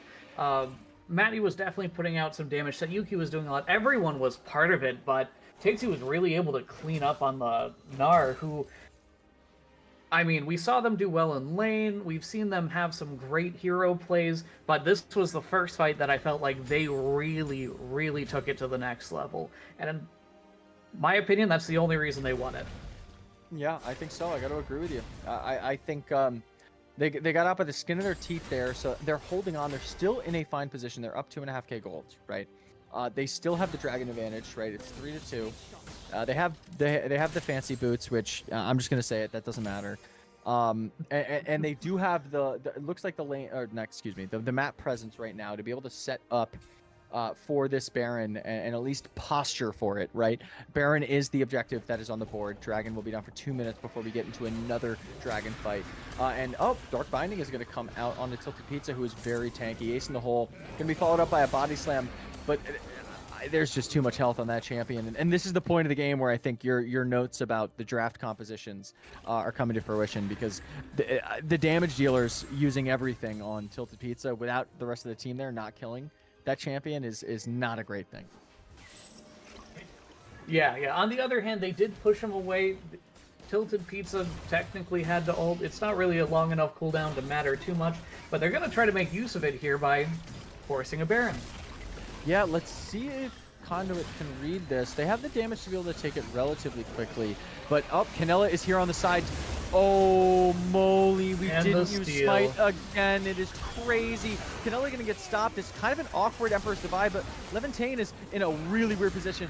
And oh no, Maddie gets 2 on the back end, but Aqua Bathwater, it does not matter. He's able to pick up the kill there on Sivir, but walks directly into a Dark Binding.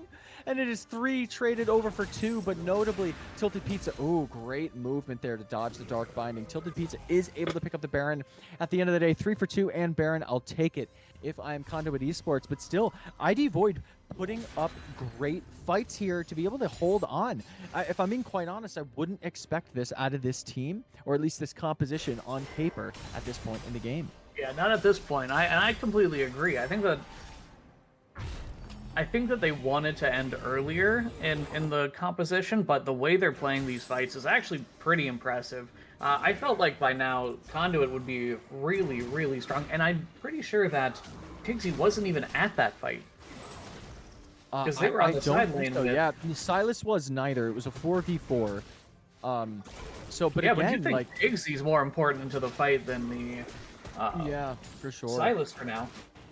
Yeah, it's sort of like this is like a sustained damage Silas who's indexed into stealing a cool ultimate and stunning some people up. But we might... Oh, Dark Binding is going to land on Tilted Pizza. They're not going to complete that sort of follow-up engage, knowing how tanky this Zac is, particularly with a Soraka standing right behind him. Elastic Slingshot's going to get channeled. We'll see if he'll do anything. My bet is not. I am correct.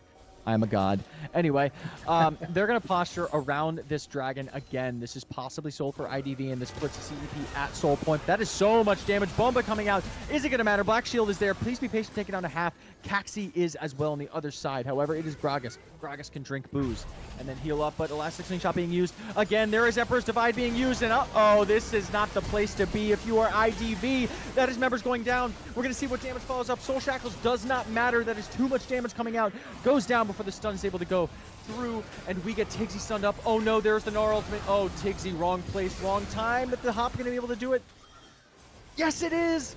So Tigsy is going to escape with his life, as is Janna, and unfortunately, that's the best they're going to be able to do now. These are the fights that I sort of have been anticipating for the last 2 times, right? Maybe a few members get out with their lives, but they are back tied up in the Dragons. It is 3-3. Next Dragon is Soul Point, and they lose 3 members. No one else remaining, and they do have Baron, notably, right? I believe Baron is up. I don't know for how much longer. Maybe only like a handful of seconds here, and I don't know which members it's on. It looks like just Silas and Tilted Pizza, but On Zac, yeah. that's mid lane.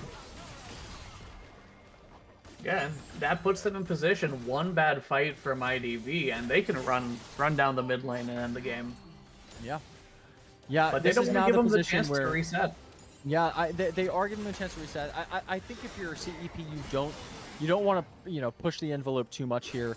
I think they're doing a good job here of trying to stop this reset. Oh, going to be able to separate one. Dr. Kelp is not going to be able to escape with their life. Tilted Pizza going in and trying to buy time, but it's going to have to flash out. There's a little too much damage is coming through. The other 4 remaining members of CEP are just going to say, you know what? Well, we got what we wanted. We got the dragon. We got the mid lane inhibitor. Let's walk out with our lives. They're going to have to regroup though, because this mid lane turret, these mid lane minions are pushing in, and it might be a returned mid lane turret for the side of IDV. Yeah, I mean, they have a man advantage for now. The Soraka's not there to help keep people up, but I don't think that CEP is going to need it if they get the right engages off. Yeah, they're going to be able to hold the inhib. Maddie does have the range to be able to hit this, but Canella has the ultimate backup, the Emperor's Divide.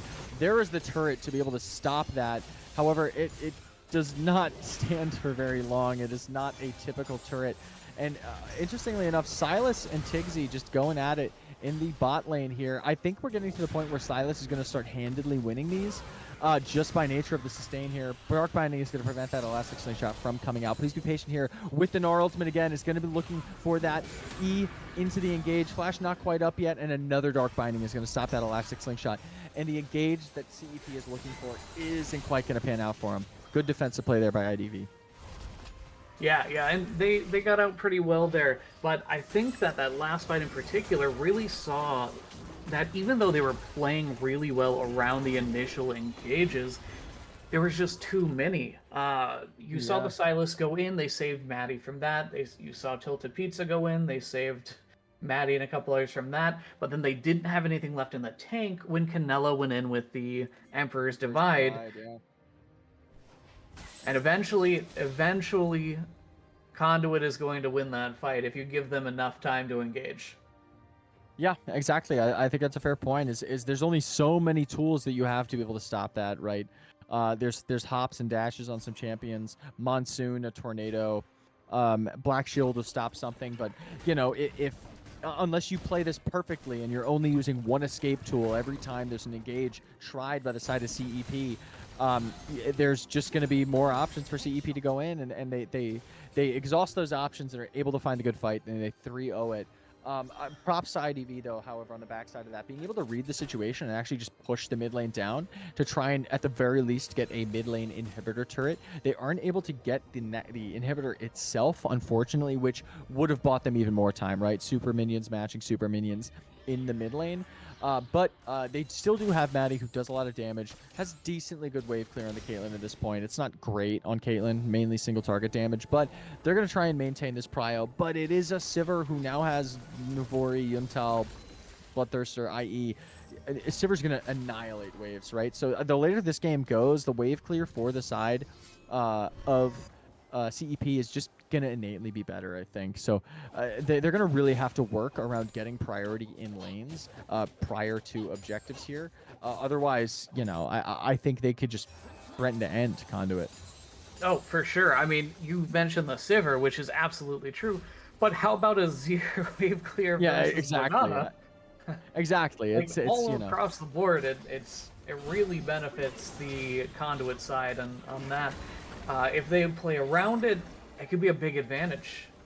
But it does take the right kind of mindset and making sure that they are diligent and disciplined with their macro. And in Emerald, that's not always the case. Yep, it's not always the case. It's not always the case in pro play too. You know, like That's true. Not to even harp too much on. Oh wow, Decent that was damage. a Q. Just Was a that a Q, boomerang? yeah. A boomerang blade? There Wow, was. yeah. New game Sivir is really gross. I'm just gonna say it. This is full build Sivir, by the way. Every item completed. Caitlyn is still working on that last item. It's a BF sword. I can only imagine it's something along the lines of a Bloodthirster. But there is Aqua Bathwater using the spell shields. But the Yordle Snap Traps are just going to get replaced, if I'm not mistaken. So if we're... Oh, wow, that is a tanky Zac. Face taking that headshot like that. But yeah, I think they realized their mistake from last time and that they couldn't follow up on the engage from they're the Yordle clearing Snap them Trap. for sure. Yeah, they're clearing Yeah. them. Tilted Pizza and Canella are going to have to find... They're going to have to find a side angle here, but in a manner that Aqua can actually follow up on the fight. If they get a 3-man engage like that with the hijacked Gnar ultimate, if Aqua Bathwater is there to throw a Boomerang Blade and has Ricochet, like, I'm telling you, it's game over and we're going to bed. Like, there's just no way you can answer that Sivir damage if she's just free-firing for 3 seconds. So we'll see what they're able to do, but, oh, these traps are going down, which is a huge window, but Dark Binding is going to hit the Zac. Elastic Slingshot ain't coming out yet. Soraka's just going to keep healing. They're using a lot of CC to just stall, and at some point, this has got to break, right? Tigsy on the side, though, with Mega Gnar. Oh, there is some damage coming out as... Nope, the stretched arms are not going to be able to do anything, but Dr. Kelp is getting low just by nature of having to heal everyone. And now Tilted Pizza taking down a half, and you don't want to be in a position where you're on half health for soul fights, so Tilted Pizza's going to try and, you know, get some blobs to heal this back up, and that is some ridiculous healing from the Zac, may I add. Oh, but there it is, and oh, excuse me, Silas on the backside is just going to get deleted, just completely alone on the... This is a 4v5 now. What are we doing, Silas? They're at half health, and they just don't really have an option to go in here. This is going to have to be a steal play, but I don't think Tilted Pizza's in the area. That's going to be Chemtech Soul going over. Tigsy's going to do a great job segmenting them off, but please be patient. Doesn't live up to the name and sort of just trolls. A massive play for this team. If ID Void had an opening in this game, that was it. And please be patient. Handed it to them on a silver platter. Yeah, initially I really liked his position. It reminded me of the last really nice engage he had with the Gnarl, but this time the play didn't happen fast enough, and eventually IDV is going to find you.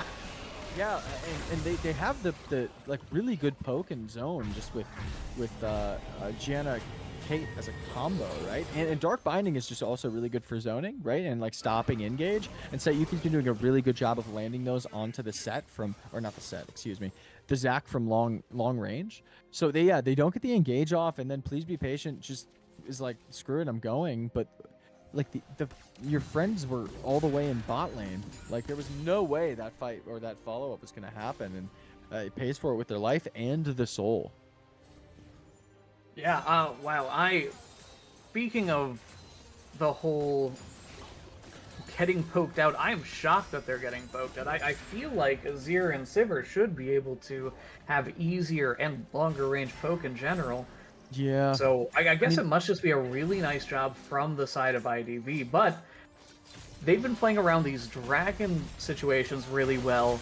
They might have a harder time in these open areas, like trying to crack this space here. I think so. I think it's a positional thing, particularly with these champions, that they can play zone around closed areas very, very well. But there's Silas taking about half health, but Soraka healing is going to do its job. But Inhibitor is going down. Notably, Conduit does not have super minions pushing down the mid lane anymore. And Baron is picked up for the side of IDV, and for another about minute and 37 seconds, this buff's going to be active. So, I mean, it's crazy that I'm saying it for how back and forth this game has been, but we are now 46 going on 47 minutes in this game, and the fact that IDV is in the driver's seat is frankly impressive. Yeah, I mean, there's nothing else I can say. You're right. Yeah, like I definitely didn't expect. I be, expected, you know, just by draft. And so props 3 to dragons these ago. players. Yeah, 3 dragons ago, I expected this to go bad for them. Yeah. I mean, now we're at this point where Tilted Pizza is just like fishing for elastic slingshots, and the Dark Bindings are coming out left and right because Ability Haste is now active, and that's just so much damage coming onto that turret. That's tier 2 turret going down in the top lane in favor of IDV. Let's see if Tilted Pizza is going to be able to get some elastic slingshot off. They have to find an open area, like you said, and they have to make something happen before they just let their base crumble. Right, there's elastic slingshot. Is it going to land? No. Body slam is going to be used, but there are the stretching arms, able to pull Tigsy, but that's not the target you need to be looking for. Tigsy going to be taken to about half, so nothing else off the back end of that. Ace in the hole going to be tanked up by Tilted Pizza. Canelo going to go pick up the rest of that HP bar from base. Soraka doing a good job just healing up Please Be Patient, healing up Tilted Pizza, trying to bide their time, but we have Yordle Snap Trap sort of like just defensive lining, and Turret's just going to go down here. They have no real means of getting onto this team, and they've got to find an angle before they straight up just lose their base. But notably, Canella's hit. Elastic Slingshot going to be stopping the Monsoon, but there's another Gnar ultimate.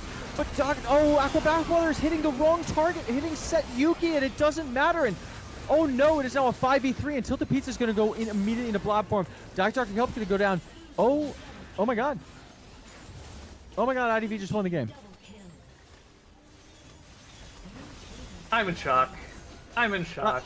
I am frankly in shock, and the only 2 things that I can say are absolute props to IDV for winning with the losing composition at this point in the game. And if we're CEP, when we go back to VOD review, we got to look at why we couldn't win this game, right? This game, I think, was so winnable at one point, right? Once they had that huge dragon fight and swung back up in 2K, I think it's, I mean, without, you know, I run the risk of sounding harsh here. I think it's unacceptable to not be winning this game, right? This late in the game with this comp. But listen, IDV pulls a rabbit out of a hat and makes this comp work that late in the game. Frankly, off the back of, I think, fantastic team fight play from Tigsy. And to be quite honest with you, even though the damage graph doesn't necessarily reflect it directly, I think Maddie this series has been unreal in terms of positioning and getting off damage, particularly with how much gold Maddie has had throughout this series. If anything, I think maybe a little bit of AD gap showed through this series, because there's no reason to me that Sivir should be outzoned by a Caitlyn that late in the game. Yeah, not with the tools around those champions. Sorry, just a second. Yeah, all right. Yeah, certainly not with that. There's so much poke as well and zone as well. Yeah, on the side so of, much. For CEP. It's crazy to me that Sivir can't. I think Sivir should be like 60k damage at this point in the game. But Yeah, I think agree. Azir too. target selection was spotty at best, I think, for the Sivir being able to pull the trigger to snap engage right with your Silas, with your Silas. That's how tired I am. With your Zach, and your Azir. I think that needs to be worked on. Now, granted, Conduit Esports did win one game and did almost win this game at various points. So certainly not a team that anyone at home should write off. But I do think, in between this week and next week, certainly a go back to the drawing board. What are the few things that we need to fix, right, so that we win this game, right? Games that should be won based on draft are not games you can be dropping. And now these are two 1-1 teams heading into week 3. Yeah, and something I want to shout out. I think both these teams are fantastic, and I know that they're going to go back and VOD review this, and I think that they're really going to improve on that. And part of the reason I say that is both of these teams were actually mostly completely the same last split. So these players, Sure. they've played together before, and I know that they're serious and they want to get better together. So I'm really excited to see how the Conduit side kind of rebounds, because I really think they will. Yeah, and I think they have excellent players. I think they showed that. I've seen, and being able to speak with Canella, who I know is an excellently talented mid lane player. And just this is my first series actually being able to watch and cast this ID roster, and I'm super impressed, particularly I think by just the mechanical ability, I think, in relation to what this Elo is presenting out of Maddie. And I think Tigsy's team play is excellent. I think that's another thing that people should be watching as we go forward. And another thing is props to Set Yuki for proving me wrong, at least to some extent, about the Morgana pick. Me too. Um, I'll admit it. I think I'll say I don't think it should have worked, but it did, and I'm wrong, and I will admit that I'm wrong, when I am. But I guess without further ado, it is getting late. I have to be at work at like 6 a.m. tomorrow. But thank you again for hopping in on short notice, Prophet. It has been an absolute pleasure. To our audience, thank you for joining us tonight for another banger series. Always is on the Conqueror stream here on Wednesdays. We've got more games and Titan all week. Tomorrow we got Immortal League streaming. Join us back next Wednesday. It'll be me and Freedom Potatoes on the desk. Without further ado, this is Titan Esports Conqueror. I'm Swifty. That's Prophet. See you next time. We're raiding Blue Water. So stick for that.